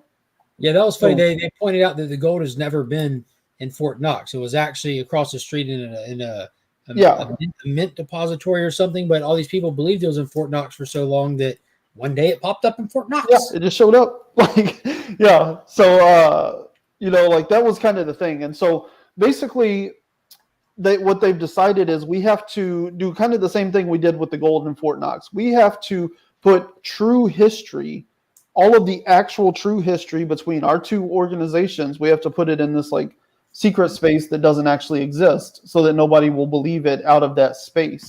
Yeah. So if the truth exists and enough people believe differently, you can alter the truth. The only way to preserve truth is to keep it stored somewhere that doesn't exist. So Hawk walked around Fort Knox and focused so hard for so long until he found a door that was not on the building layout, until they found a room that doesn't exist. And that's the true vault at Fort Knox where history is preserved. I'm like, boom. Yes. I love his character introduction in this one. Just like, you know, they're talking to the Ministry of Lies dude. He's like, so who are you? He's like, hey, I'm Hawk. I'm the idea man. I have a lot of fun ideas. Yeah. Like, oh my God, dude, if you even know the fun ideas this guy has. So yeah, like that was all good and dandy. And then there was one thing I wasn't clear on. That all takes place in the past, right? Yeah, so the conversation between the Department of Truth, Lee Harvey Oswald, Piotr, wasn't that his name? Piotr or something like that? From the Ministry of Lies, and Hawk, that all took place at a common meeting ground at an undetermined time in the past. This is well after toward the end of the Cold War, obviously, when America has established itself, and more importantly, the Department of Truth has established itself as a stronger department. They are now in control of the narrative of history. And if Russia, and they felt the need, like, they said, we have won, but your history matters. And not long from now, enough people are going to come to believe, and your life is going to change whether you like it or not, and you won't even know it. One day, you're just going to be a bookkeeper in the Kremlin, and you won't remember being the leader of the country. You need to preserve your history. We need to, for the sake of the entire world, because you're going to need to be able to come back to this and remember this. Like, they don't want him to lose everything he had. They're not being completely heartless. At least we don't see a motive for them to being heartless or it looks like I guarantee it's there. Like, dude, even though we're in this battle, we still are responsible for the real history, which that's our history. That's your history. We have to do something. Yeah. Oh yeah. I definitely took it as like, oh yeah, we're duping them out of like tons of information that would, you know, benefit us to have. But, you know, we don't really necessarily get that. But yeah, so in the present timeline, I guess, like in the current time period, what we get is Cole and Ruby finding this missing room. And whenever they go in there, like it is a whole different ball game, because they, you know, it's like this guy from the Ministry of Lies, he's all like dead and stuff. He left a videotape. They're watching the videotape. He's like, yo, I'm dead. So yeah, so you had Cole and his partner coming to this vault to try to find answers, see what Hawk is up to, because Hawk has turned over to the Black Hats. We have 3 operating organizations in in the real-time story. You have the Department of Truth, the Ministry of Lies, and the Black Hats. We found out in this issue that the Black Hats are not the Ministry of Lies. This is an independent organization that is aware of what goes on with reality, with truth, and with the Department of Truth and the Ministry of Lies. The Ministry of Lies came to them and exposed themselves and the Department of Truth because they found that this guy who runs the Black Hats is good at what he does. And what he does is what they do. So they added a third player. They pretty much are backing a stronger candidate. We couldn't get the job done.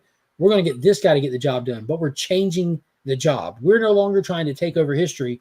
We're trying to burn it down. We're trying to burn it down just to destroy the Department of Truth and to watch Lee Harvey Oswald go down screaming.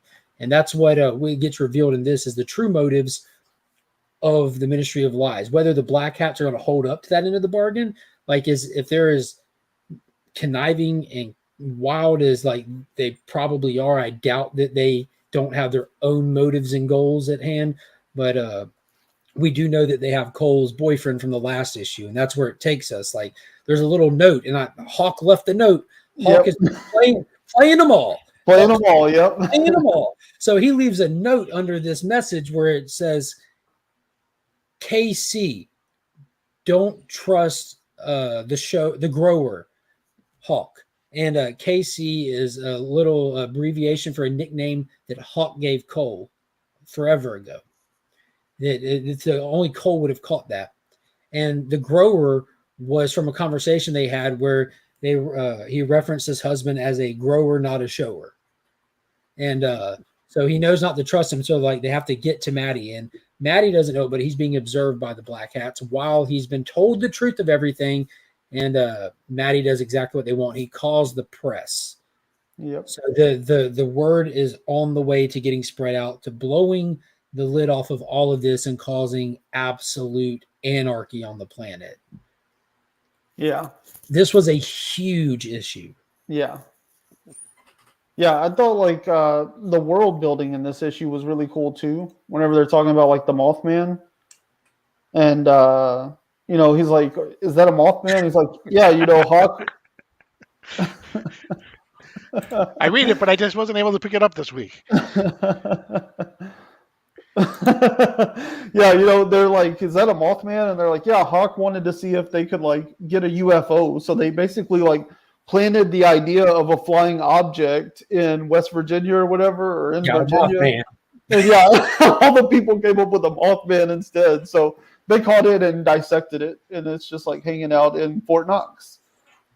He's like, "What? What's in Area 51?" Oh, exactly what you think. Exactly what you think. The spaceship changes from year to year. Like every so many years, the spaceship design changes, but exactly what you think. Yeah, it was a good issue. Good issue. There was a lot of good stuff in there. Paul, what you got? Yes. Did any of you read Tim Drake? Real quick. I didn't, but real quick, because Flo said lay off the devil's lettuce. I cannot even imagine what it must sound like for somebody who has not dipped their toes in the Department of Truth to hear a review of this book. Yeah, no, I read it. I just wasn't able to pick up this particular. Behind, but just like the people in the chat, though, like this is not one that you can synopsis understand. Like Department of Truth, Nice House on the Lake. Like I mentioned, these are so well crafted, deep, complex stories. I love them. It's like a maze that you're being guided through. It's wild. Yeah. But all right, sorry, Paul. We got new Robin issue number 1. Yeah, tell me about Robin, because I was on the fence about it. It says this is the one that the outrage community is outraging about. I haven't heard about this. So it's set up like there's a guy who is basically, it's going to be very detective type focused. There's a mystery that has been set up about a guy who's killing people, and the one thing I enjoyed about it is ready to go Arkham on you guys. The one thing I enjoyed about it is I really did enjoy the story. It's setting up this mystery, which I think it's doing a really good job of doing that. Much like the Flash from last week, I can't get past the art. And I think I actually mentioned Raleigh Rossmo last week, as he's one of the artists that I really don't enjoy. Mhm. He does the art for this, and it just really puts me off. Um, it's almost like he doesn't know how to draw a nose for some reason. It's little stuff like that that really It's kind just of his I'm not style sure. is so just erratic. Yeah, His and it looks somewhat like kind of like manga, but not exactly like manga. It's like it's kind of working its way towards manga. Um, but yeah, it just doesn't do it for me. I'm sure all the people really love his art, and God bless those people who do. It's just not for me. I honestly don't think there's very many, to be honest with you. The only book that I've read, like I've never heard anybody other than Flo right now say that they enjoy his art, which I mean, I'm sure people do. But the only time that I've read a book where his art for me worked was in that Robin King one shot during Death Metal, Mhm.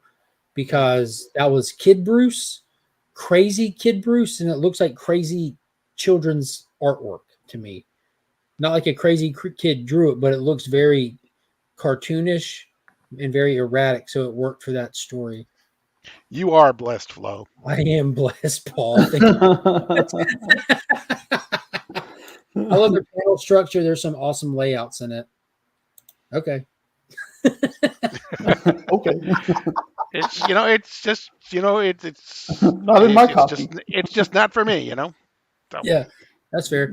What was the story any good, any decent? Because that was one thing that I know that people were kind of like on the fence about, was like the synopsis for it was really just him and Bernard going on a date. Like yeah, there wasn't a synopsis to like an there's actual. that happen, but there is some pretty good detective work in it that Tim does, and like I said, they're definitely setting up this mystery for this guy who's going around killing people. So, it basically is something that I'm sure obviously will come to the forefront through the next couple issues. But the story itself wasn't bad. I didn't mind the story at all. Who wrote it? That was Fitzpatrick, Me, Fitzgerald, Fitzpatrick, Fitzmartin, Megan Fitzmartin. Yeah, Fitzmartin.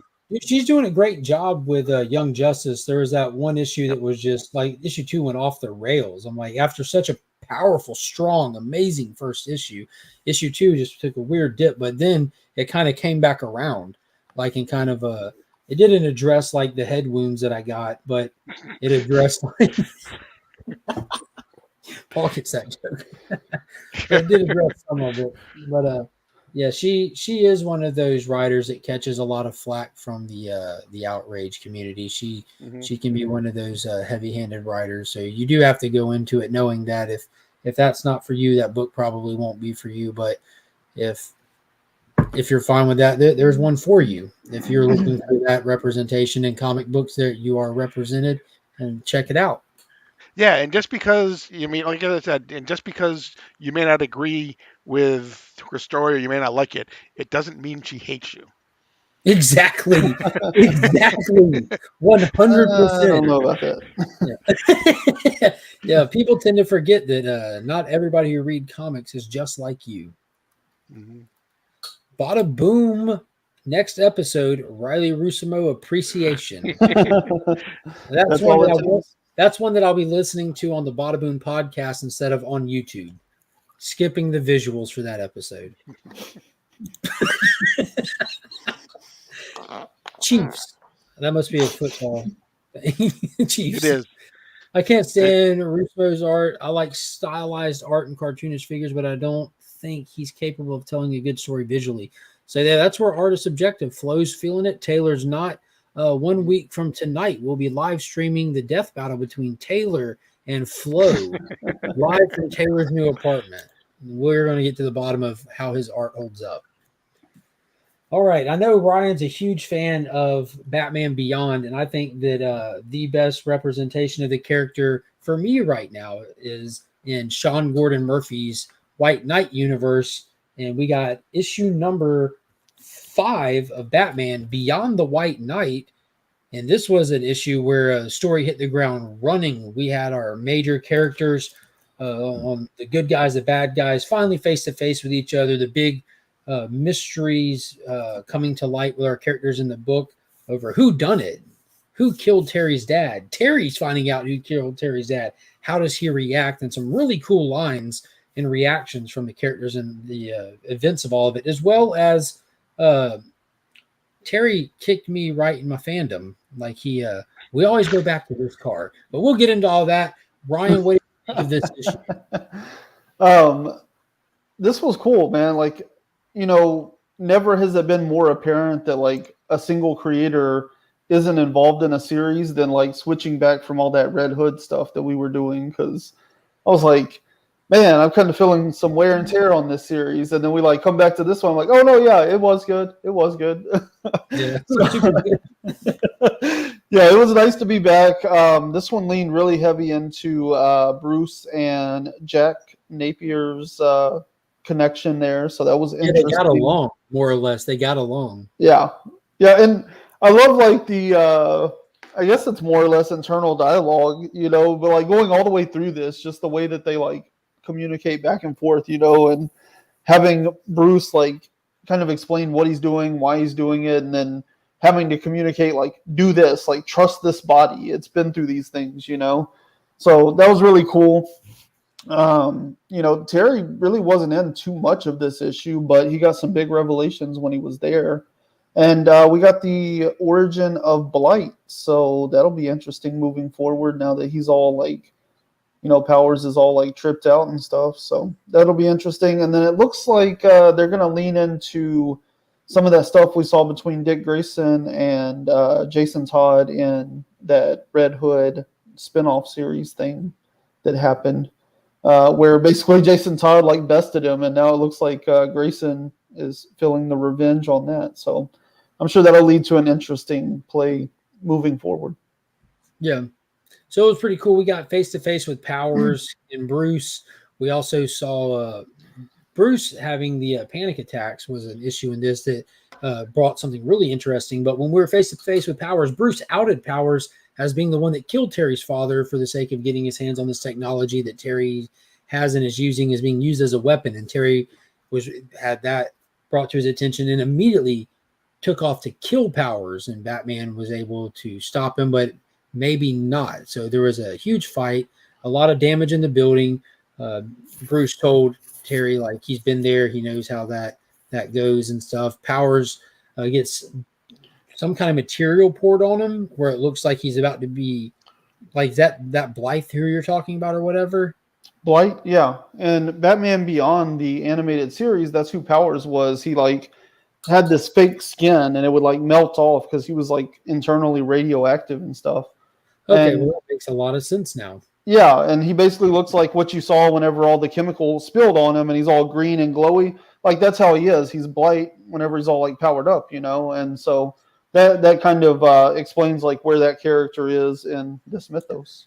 One awesome thing that I love was inside of this building, we have all the Batmobile. Sean Gordon Murphy always does this. He gives us these great homages to Batman history, and he really did it in Curse of the White Knight when they had to go old school. So he pulled out the 89 Batmobile and just wrecked shit. Like it was awesome.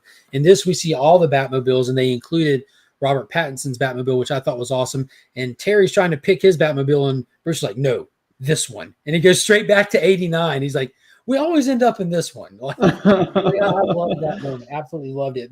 Bruce hits a panic attack mode, and we find out that the Joker's presence in his brain is able to actually take over the driver's seat. So we actually get Jack driving Bruce's body for a while, and Bruce able to sit shotgun, how Joker's been for most of this. And they finally go to Harley at the end of the issue, and Jack is able to express his feelings for her and how he misses her and he loves her, and she responds to him as Bruce. She responds to Bruce, not Jack. And it's a very complicated about to go down. Yeah, it's going to be real interesting to see how things open in the next issue. But it is like a really, he's a sick character. But it was like a real bittersweet ending, the way that he kind of like, Joker got to address Harley is like a mentally sane person. I hate to use that phrase because we're all on the spectrum somewhere along the way, but Joker's obviously been out of his mind for pretty much all of his existence, but this version of the character is very very clean, very straight edge, very sane, and so for him to actually be able to address Harley as a human was like a really interesting turn for that character. Yeah, it was a fun issue. Definitely hit the ground running. Yeah, I'm interested to see where it goes from here, and how Powers operates now that he has this whole, how do you say it, blight? Now that he's blight, I wonder what that's going to do to his plans for Gotham. If he's going to continue them or just go full on supervillain, raging monster. No clue. I mean, in the series, he's sort of a not at the same caliber, but sort of Lex Luthor-ish, in that like he's like a very powerful businessman. Like I said, he has like this fake skin stuff that he like wears, and then over time it deteriorates due to the radiation. So like he makes public appearances and he is like a upstanding businessman, but he's also extremely nefarious on the backside of things. So sort of like your Kingpin, Lex Luthor kind of character, where he's kind of ruthlessly running things behind the scenes. But him and Batman fight it out, So it'll be cool. It's going to be fun. I think this is like it's an odd number, isn't it? Like 7 or 9 issues or something? I'm not sure at all. Yeah, I think we're getting close to the end, but still not quite there. So we got a couple more fun issues in here. Do you know what is 7 issues? A lot of things. Human Target, which issue this week from Tom King and Greg Smallwood. It's back. Oh my God, it was so good too. Paul, did you get a chance to knock? Yes. Take off, Paul. What'd you think of this one? Oh, I loved it.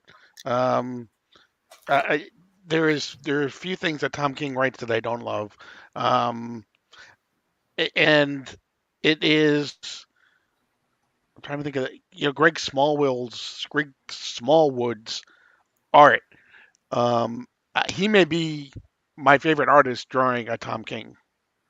Yeah, it really does match his writing tone perfectly. Exactly. That's exactly the thing. It's like it's not too stylish. It's very Tom King is able to bring levels of excitement without seeming as though he's trying to write that way, if that makes any sense.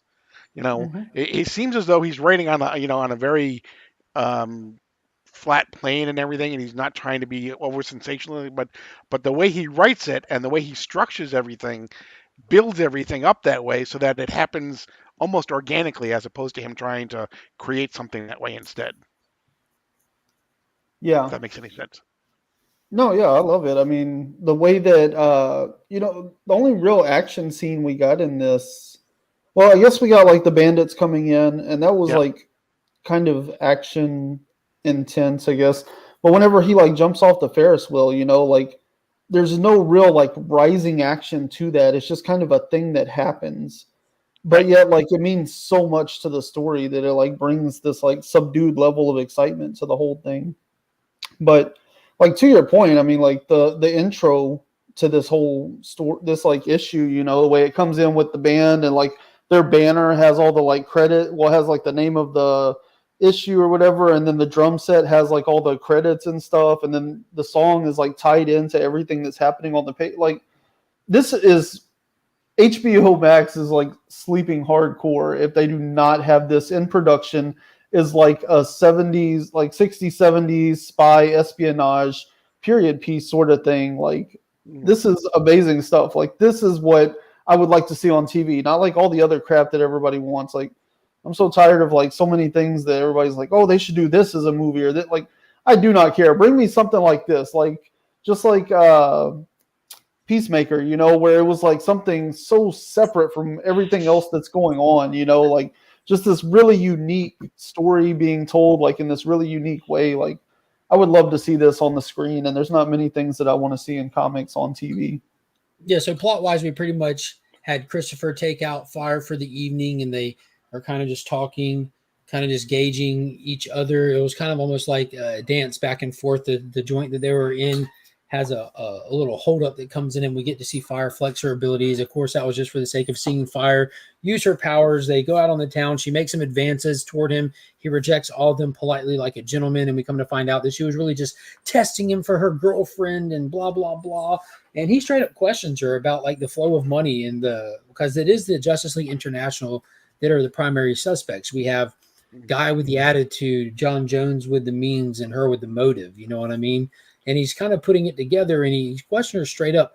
And I'm beginning to think that it's both of these chicks. Like, I think that Fire and Ice together, like right now, just from this issue, you know, in the classic sense of like the old detective kind of thing, and the dame walks in, it's always her, you know. It's always her. It's got to be her. But at the same time, this is Tom King. So he knows that. He knows that we know that because he doesn't ever assume that the people that read his book are stupid. You know what? Tom King doesn't hate us. He actually fucking loves us. And he knows we're not stupid. So I don't think he's going to be that straightforward with it. Like, I can almost see, like, do you remember Identity Crisis, Paul? Where Dr. Light finds out the identity and comes in, and how they handled that. And then Batman walks in and see, like, bro, you can't erase people's memories. Like, he found out our secret identity. You can't do that. You're compromising our morals. We're like, all right, grab Batman. His memory's next. Exactly. I can see the whole team being in on it. You know, like an unfortunate series of events leads to the whole team, like a series of dominoes falling that compromises their morals to them all having a part in covering for each other. I can't remember what movie it was that I saw where there was like this revenge tale, and this group of people were, Murder on the Orient Express. The Hercule Poirot story from Agatha Christie. Everyone on the train was guilty. They were all there. They were all victims of this guy, and they all conspired, even though they had no ties hardly at all to each other. They all conspired to murder him, and they all went into his room, stabbed him, and handed the knife to the next one. Stabbed next. Then they all had a hand on the weapon. I can almost see this being like that, like a Murder on the Orient Express style thing. No BS. I didn't even think about that, dude. Oberon was there on the team the whole time. We haven't even seen him in the series. Did we see him? Was he in issue 1 or no? Because we didn't even know the Justice League were the suspects. Yes, we did. I don't remember seeing Oberon. I don't remember seeing Oberon since the Mr. Miracle series. I mean, the problem is I don't know who Oberon is. Oberon is Mr. Miracle's a manager, pretty much, but he's a little short fella. He almost looks like a leprechaun, but without the green outfit. But remember at the beginning of the series, he does like the countdown thing, and we see like most people's day or whatever, you know. Like he's like, on day 1 this happens, and you see like a little snippet of conversation, and it'll be like, you know, we saw like green flame in the background and stuff. So there's a decent chance that we have seen everybody that's there. Yeah, but this is like, if you go back and look at the photo of the Justice League International that's used is actually like that's not a random photo that they used early on as like a reference photo. There are team members on that photo that have not even been touched on in this book yet. They're hitting the more known ones. You know, excuse me, Rocket Red down there is like the big mech looking dude. Oberon is down like squatted in the corner. Maxwell Lord, like they're all there. That photo is hanging in my comic room since before I can remember, like laminated poster in the comic room. And now I want to go take a picture of it and start putting yarn on it at this point. This is a good book, man. It's good. And Lex used to be president. Russia has a reason. Perfect. Exactly. Ooh, also a good call. Ryan, how many more books do you have on your list?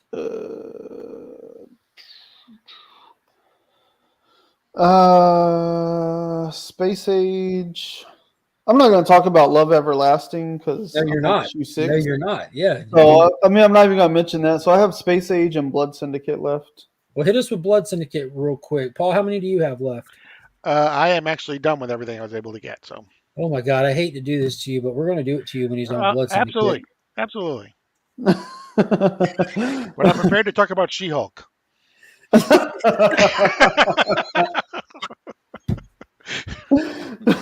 All right, so check it out. Like Blood Syndicate was fire.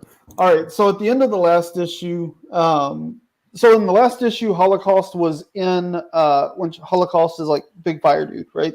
So he was in the police station. He had been arrested by the cops or whatever. They brought him into the police station. He fought his way out. He fought his way through like a ragtag version of the Blood Syndicate. And so the issue ended with him on the bridge that connects Paris Island to Dakota. And he burnt the bridge down. He was like, yeah, you know, I gave y'all 25 seconds to like get off the island or whatever, but I didn't tell you about it. So, you know, boo-hoo you. So this issue, we go into it, right? He's got his soldiers on the corners. Like he has got everything set up. He is holding this island hostage. He is about to take this island for himself. He's on this bridge. He's got his fire. He's got his people. And you're like, all right, so something's got to go down, right? And Icon and Rocket have been referenced in this series. So like out of nowhere, Rocket shows up, right? Boom, takes out one of his dudes. And then she turns around and he's already thought about this. He was counting on her to show up. And so he just like lets on with the fire. And so she throws up her like shields and stuff. But in keeping the fire out, they also like keep all the oxygen out too. So she basically like suffocates herself trying to defend herself from Holocaust, right? So now Rocket's down. So who's going to show up to avenge her? Of course, Icon shows up. So Icon shows up and he like, boom, like takes Holocaust down, right? I love the sound effects. Huh? I love the sound effects. That's how you know it was good. So he's like driving Holocaust into the ground. He's like, yo, like you mess with my girl, like this ain't going down like this. You're lucky I'm gonna have mercy on you. And you know, and Holocaust is like, mercy? These are Paris Island rules. We don't play mercy here.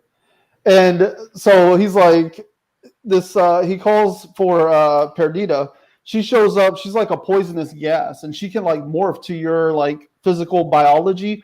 And so she literally just like goes into Icon's lungs as like a gas, like a green gas, and chokes dude out. So now you got Holocaust, he's got the whole island hostage, and he's taking out the two biggest players. So what's going on, you know? And then they show like some flashbacks and stuff. It's kind of interlaced in here, and you kind of get more of Holocaust background and why he's so ruthless. Like the system has failed him every step of the way. Like he was, you know, basically beat up by the cops when he was younger just for like walking down the street and stuff. And that's why he didn't have any problem getting revenge on the police and stuff. He was overlooked by superheroes when he was younger and stuff. When he called for their help, they came in and chose to help the other side because of who he was, you know. And so the system has failed him, and so he's trying to get back at the system and stuff, right?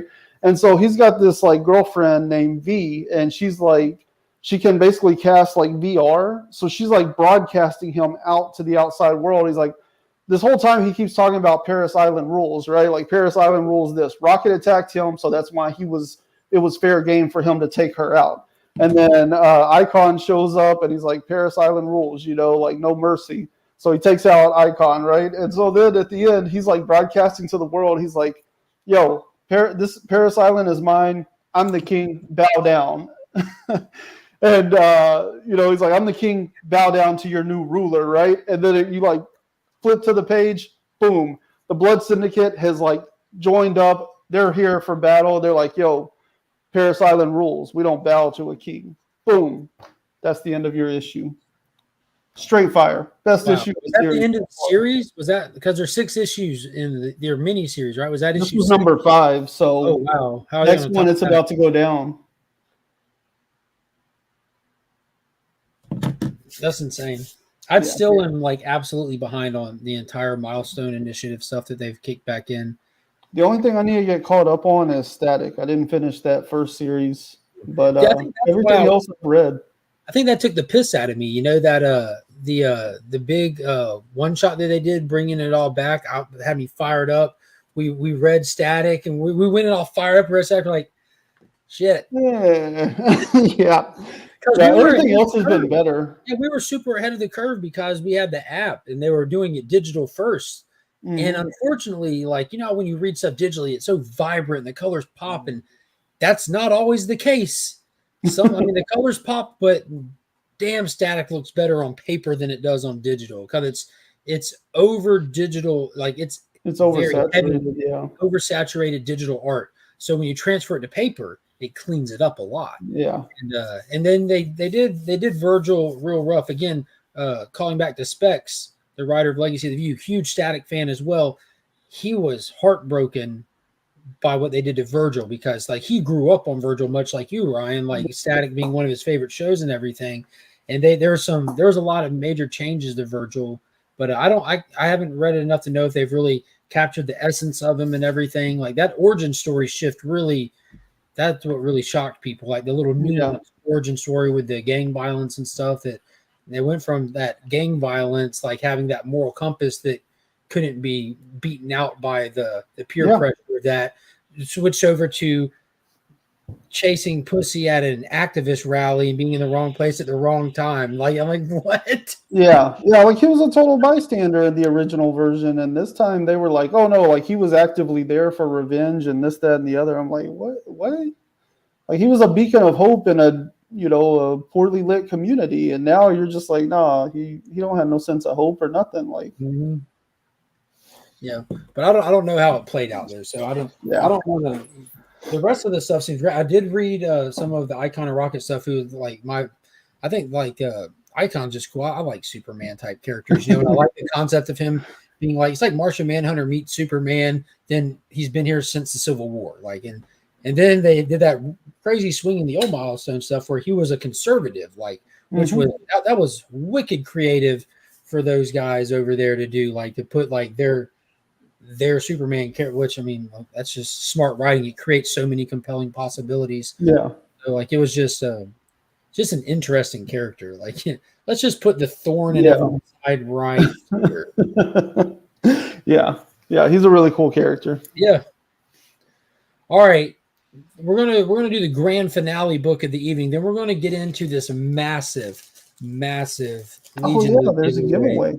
There is. There's so many giveaways going on with this channel right now, and I'll speak on some of that. But it's time to break Paul's heart.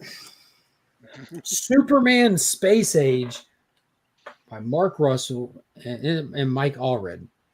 This right here is something that doesn't happen very often. This right here is just mind-blowing from cover to cover, how well crafted, well thought out, how just unique this book is.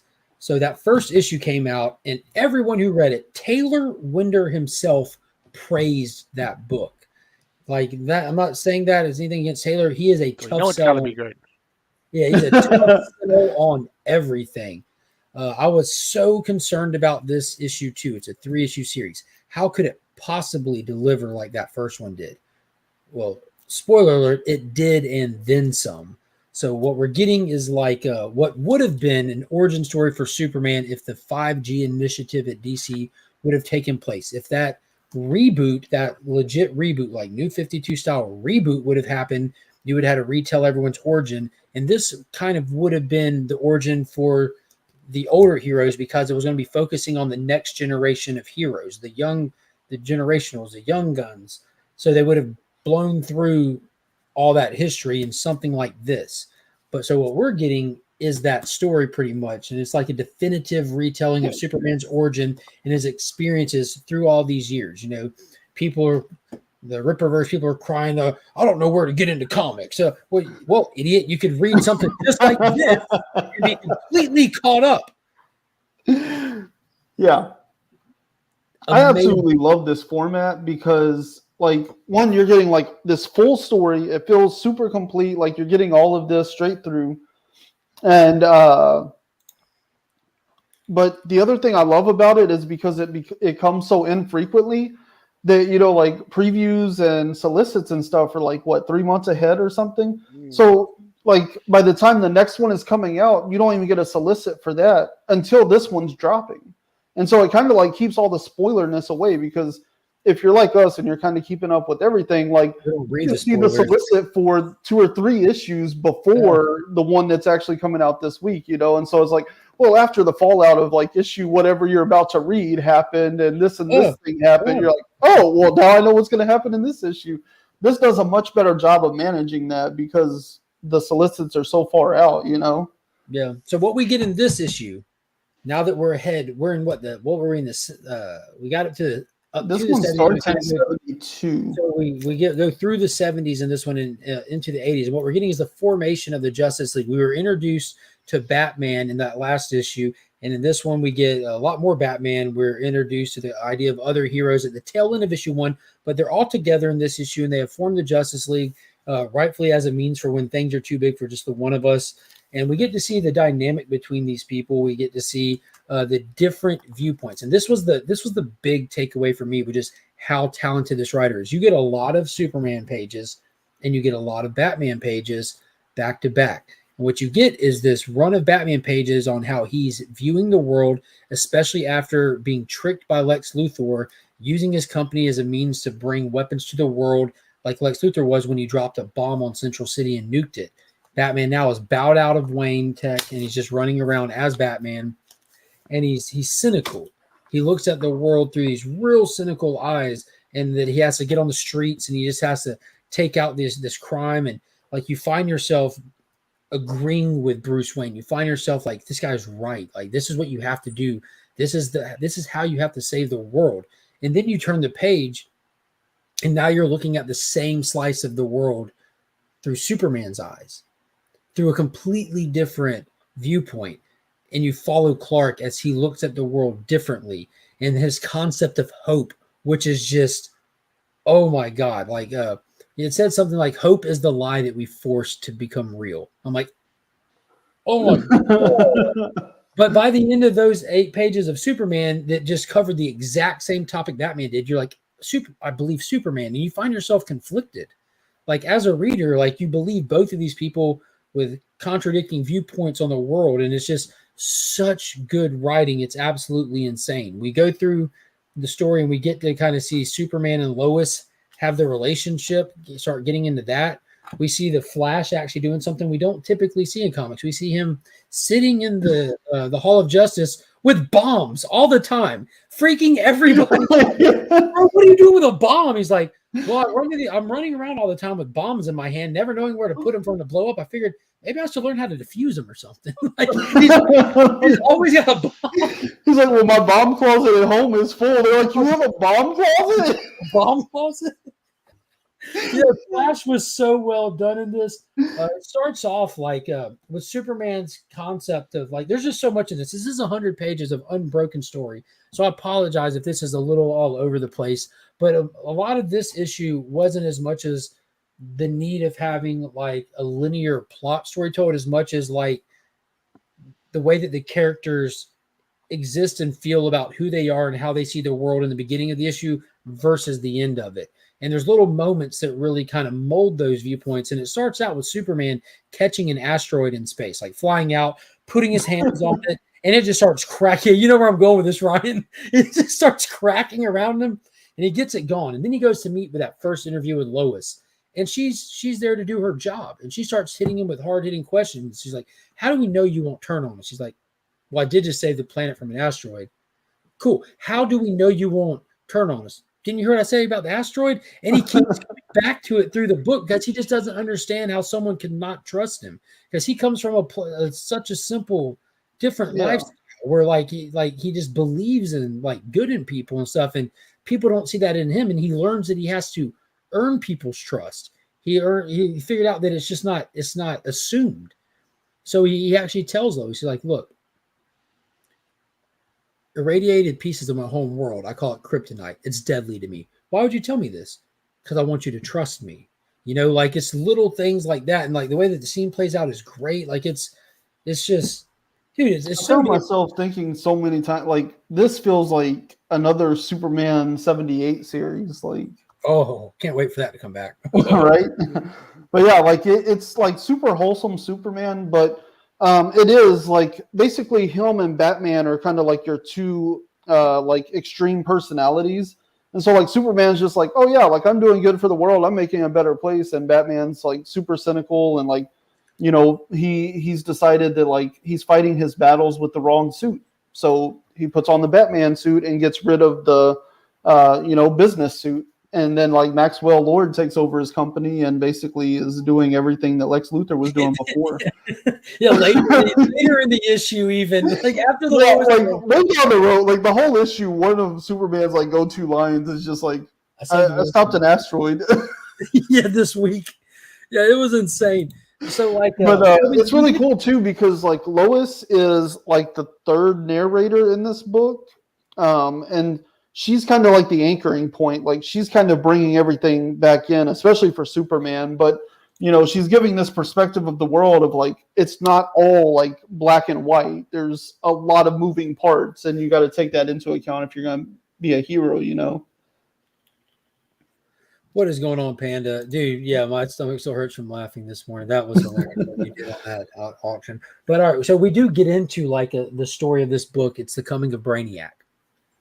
So he gets warned by Jor-El in the Fortress of Solitude, where he takes Lois to meet his dad, that Brainiac's coming, gets a little bit of insight on him. We also see Brainiac operating in other multiverses. He does have multiverse travel technology in this. We see that he visits another Superman on a decimated world where he's the only person that's left, where Brainiac is ripped it of all of its resources and destroyed it of any signs of life outside of Superman and his fortress. Brainiac is trying to recruit an army of Supermen to fight what's coming. Pariah warned Clark in the bar in that first issue, the bar that is strategically placed next to Joe's shoe store. Yeah. No, it's Joe's shoe store, and it's Siegel something on the door too. Like it's just like called the Siegel. We keep seeing it. Yeah, I like how they keep showing that. Just so much respect. I appreciate that kind of stuff. But Brainiac comes to Earth. He comes to the Justice League. He tells them like, "Yeah, I destroy planets of the resources. I'm going to do it here, but I want to let y'all know what's coming. It can't be stopped. Your world's already dead. I'm just going to get what I can off of it before it's destroyed. But I want you to help me." And everyone's like, "Why do you need us?" He's like, "I don't. I want you, Superman. I need you. If you're willing. If not, you can get these hands too." And they try him up. And there's a fatality. Hal Jordan is killed in the process of fighting Brainiac, killed proper. They do get him to evacuate the planet. He makes a call like he'll end up. Brainiac kind of makes some dialogue in reference to like he's going to end up needing us, and we'll come back for him when he's ready, or we'll figure it out, whatever kind of thing. And we actually get our first glimpse at the Monitor talking to Harbinger. The Anti-Monitor is on the way. Like it's about to go full on space age version of Crisis, like whatever the 5G's initiative history of the Crisis event would have looked like. We're going to see it. We're going to see it go down.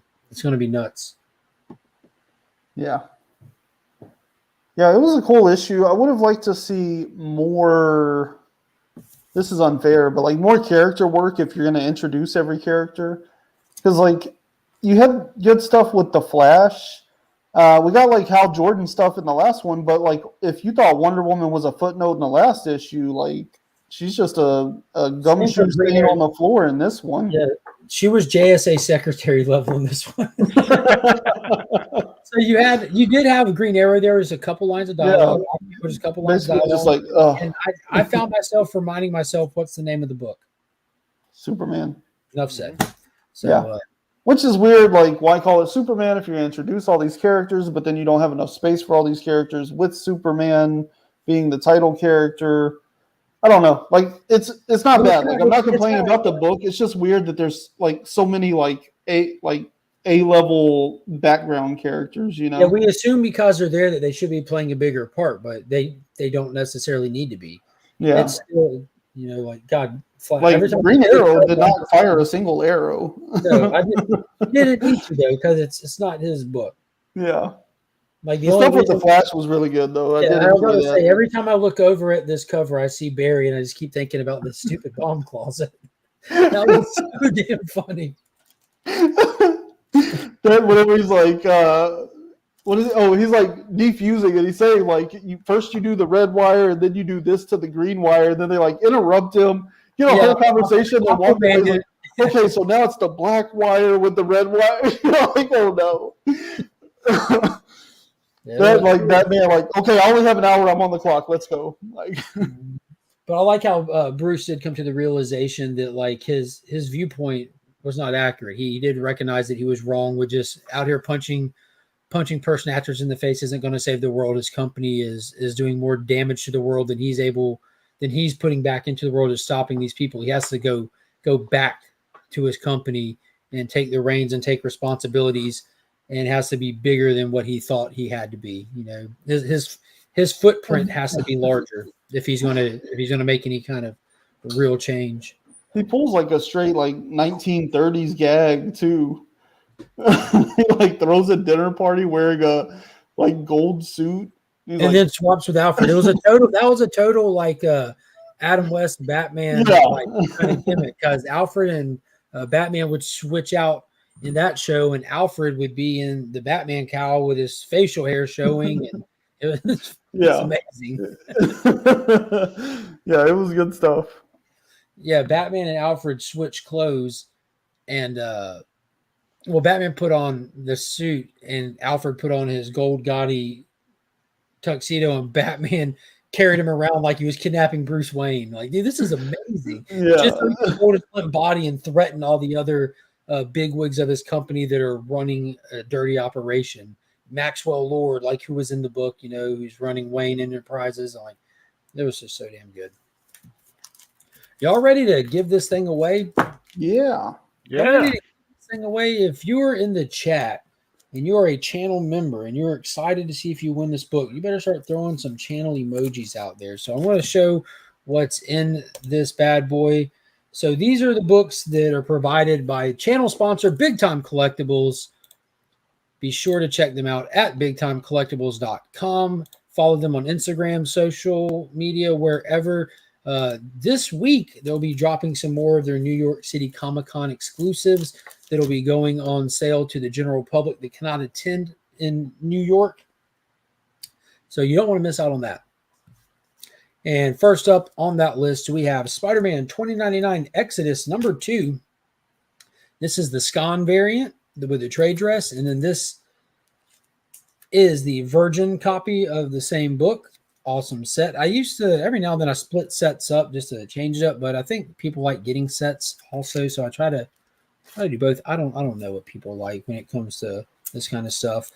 James Tynion IV dropped a lot of heat this week, so we're going with the Closet number 1. This is the Miko Suyon exclusive, the Virgin. Like, I don't even know if it's called a sketch variant, but it's the black and white one. The trade dress is the color copy, and then this one's super cool. We've got Cyberforce 30th anniversary, the David Nakayama variant. That's really awesome. It is. That's a really cool cover. And then Randy, aka Legal Burning, the phenomenal artist, has kindly donated all kinds of stuff to the channel to give away. We have that Joker 80th anniversary. That is just wicked cool. Like the level of detail that he puts into these things. And this is one of his prints. He does do limited number of prints that he sells at the shows and stuff he goes to. And even the back with his business card, you get a super sweet Azrael as Batman on there. Like, that is just phenomenal also. And then Year of the Villain, the Joker, the Heath Ledger cover. That's amazing. Like, level of detail. Yeah, this is done with a wood burning tool. Like, that is just absolutely awesome. And I love that the playing cards have different versions of the Joker on there as well. Like, look at that. It's just Number 27 of 50. Numbered, too. Yes, sir. They're numbered, certificate of authenticity. These are sold for $20, I believe. They're like, if you buy it's like 3 for $60 or $25 a pop kind of thing, something like that. I don't have the exact number. I'm sorry. So I'm starting to see some of those channel emojis. There we go. There we go. I wish they showed up on StreamYard like they do in the YouTube chat. You have to be a member. Yes, sir. This is the monthly members giveaway right here. That's what this one is. There are countless other giveaways that are happening right now with the channel. And the 1,500 subscriber giveaway entry video is up. That is coming up in like a week and a half. And then me and Mr. Paul Cook are building the Dark Crisis giveaway, which that's going to be heavily announced on this channel, but that's getting close. And then on Tuesdays, it doesn't take PayPal. I don't know. I don't know how that works. It's cheap. Sign up right now. Yeah, it's $5.99 for a monthly membership, and that gets you access to the loyalty badges that you see next to people's names that kind of denote how long you've been a member, those custom emojis, and it gets you access to that monthly giveaway as well as early access to videos. There are two different tiers. There's a $1.99 supporter tier that gets you the emojis and the loyalty badges and invites if I do like members only streams, but then the $5.99 gets you the early access to content. It tells you all in the join thing what it gives you there. Next week through Google Pay. There you go. There you go. We'll get you in there, my friend. There's another one coming next week, but here's the big kicker book. This is Something is Killing the Children, issue number 11. And this is the signed and sketched on 6/19/21 by Austin LeMay himself. If you check out Austin LeMay's sales page, this was up for sale for $325. I actually bought this set because he did one with Erica and he did one with the dragon. So he gave me an awesome deal on the set. And I cannot tell you how amazing this guy's art is. Paul Cook, right over his left shoulder, has an Austin LeMay original piece for Nightwing right there. Like, this man is phenomenal. So I like getting his artwork out there as much as possible. Even in the 1,500 subscriber giveaway, his first published cover, there's one of those that are limited to 10 yellow labels that's being given away. So I'm happy to do that. And then next month we'll have the dragon in there. And then November will be the big Superman giveaway month, which I've been working on for months to make that thing fire. Like I'm excited to be able to celebrate Superman with the whole world. Yeah, Austin Ever Peach. There you go, Trev. And as you're a channel member now, Trev, if you hit that custom emoji, there's actually an Austin Over Peach emoji, as well as an Austin Over Peach t-shirt in the merch store. Paul told me there would be a veggie platter. No, that was Oberon and Mr. Miracle. It was the veggie platter. What is up, TM, my friend? All right, let me share my screen and I'll get this wheel of names in here, and I won't keep you guys up all night. Wheel of names. Can y'all see that? Yep. I found it. I like that so much better. Maybe well, that's even better. I'll figure this out one day. All right, so we got a bunch of names on the wheel here. These are all the names that are in the Legion tier. Again, if you're in the Legion supporter tier, I appreciate y'all and I thank y'all very much. And they're definitely, like I've done in the past, I definitely will do stuff for y'all as well that's not listed as those perks, but I still like to give back to y'all. But this is for the monthly giveaway box sponsored by Big Time Collectibles for those people in that tier. And y'all ready to spin this? Yeah. Y'all ready? All right, let's see who's going to win this for this month. Last month was Hoarder's Hide. This month, the winner of the Legion Loot goes to Stephen C. Congratulations. You've been a supporter since day one. I definitely appreciate that. Congrats to Stephen C. All right, well, I don't know if he's in the chat now. I know he was in here earlier, but I'll definitely hit him up and let him know. You guys don't have to, if you can't make these things, it isn't like you lose the prize. You know what I mean? Hey, Steven's here. Oh, sweet. What a chill reaction. Oh, sweet. Yeah, huge congrats, Steven. Unless your address has changed, I got you, buddy. It'll get sent out Tuesday. So I've kind of found this new shipping schedule because I started including like a new DC Day giveaway on Tuesdays just because I'm trying to share the love, man. There's just, again, like that hate that is just fueling stuff. Like, Paul, you know very well, because I share it with Paul. I go over to these hate monger channels and try to incite debate with them, and they never respond to me. Like, I critique the hell out of the lies that they're telling, point out where there's just makes no sense. And they used to, a long time ago, would respond and then stop. But now people don't even respond to me, but I'll screenshot it because it makes me mad that they're crapping on quality. And now they don't do it at all. So I'm just trying to put more good out there. So like with that Sergeant Rock giveaway, I started like a whole acetate gate thing happened that had people enraged. And when that happened was when the deceased acetate started dropping. So I'm like, dude, I'm going to give away some acetate that's approved, that's licensed, that Kale News doing. And, so I'm just started, and I already know what I'm going to do for this coming Tuesday. I already know. I'm looking forward to it. So I'm starting to try to just draw more positivity and put books in hands of people that otherwise might not pick them up and let them see firsthand and not have to believe somebody else that there's fantastic quality stuff out there. So the next giveaway will be on Tuesday during that live stream and every Tuesday. And then the big giveaway is going to be for the 1,500 subscriber on the 12th. You don't want to miss that. There's the books that I showed on that live. Rob's Fat Stack has donated a slab. DJ Links has donated a slab. Coco Love Chevy is donating slabs. Panda's donated a slab. Mr. Paul Cook is donating stuff. It's going to be a huge live affair that it just keeps getting bigger and bigger.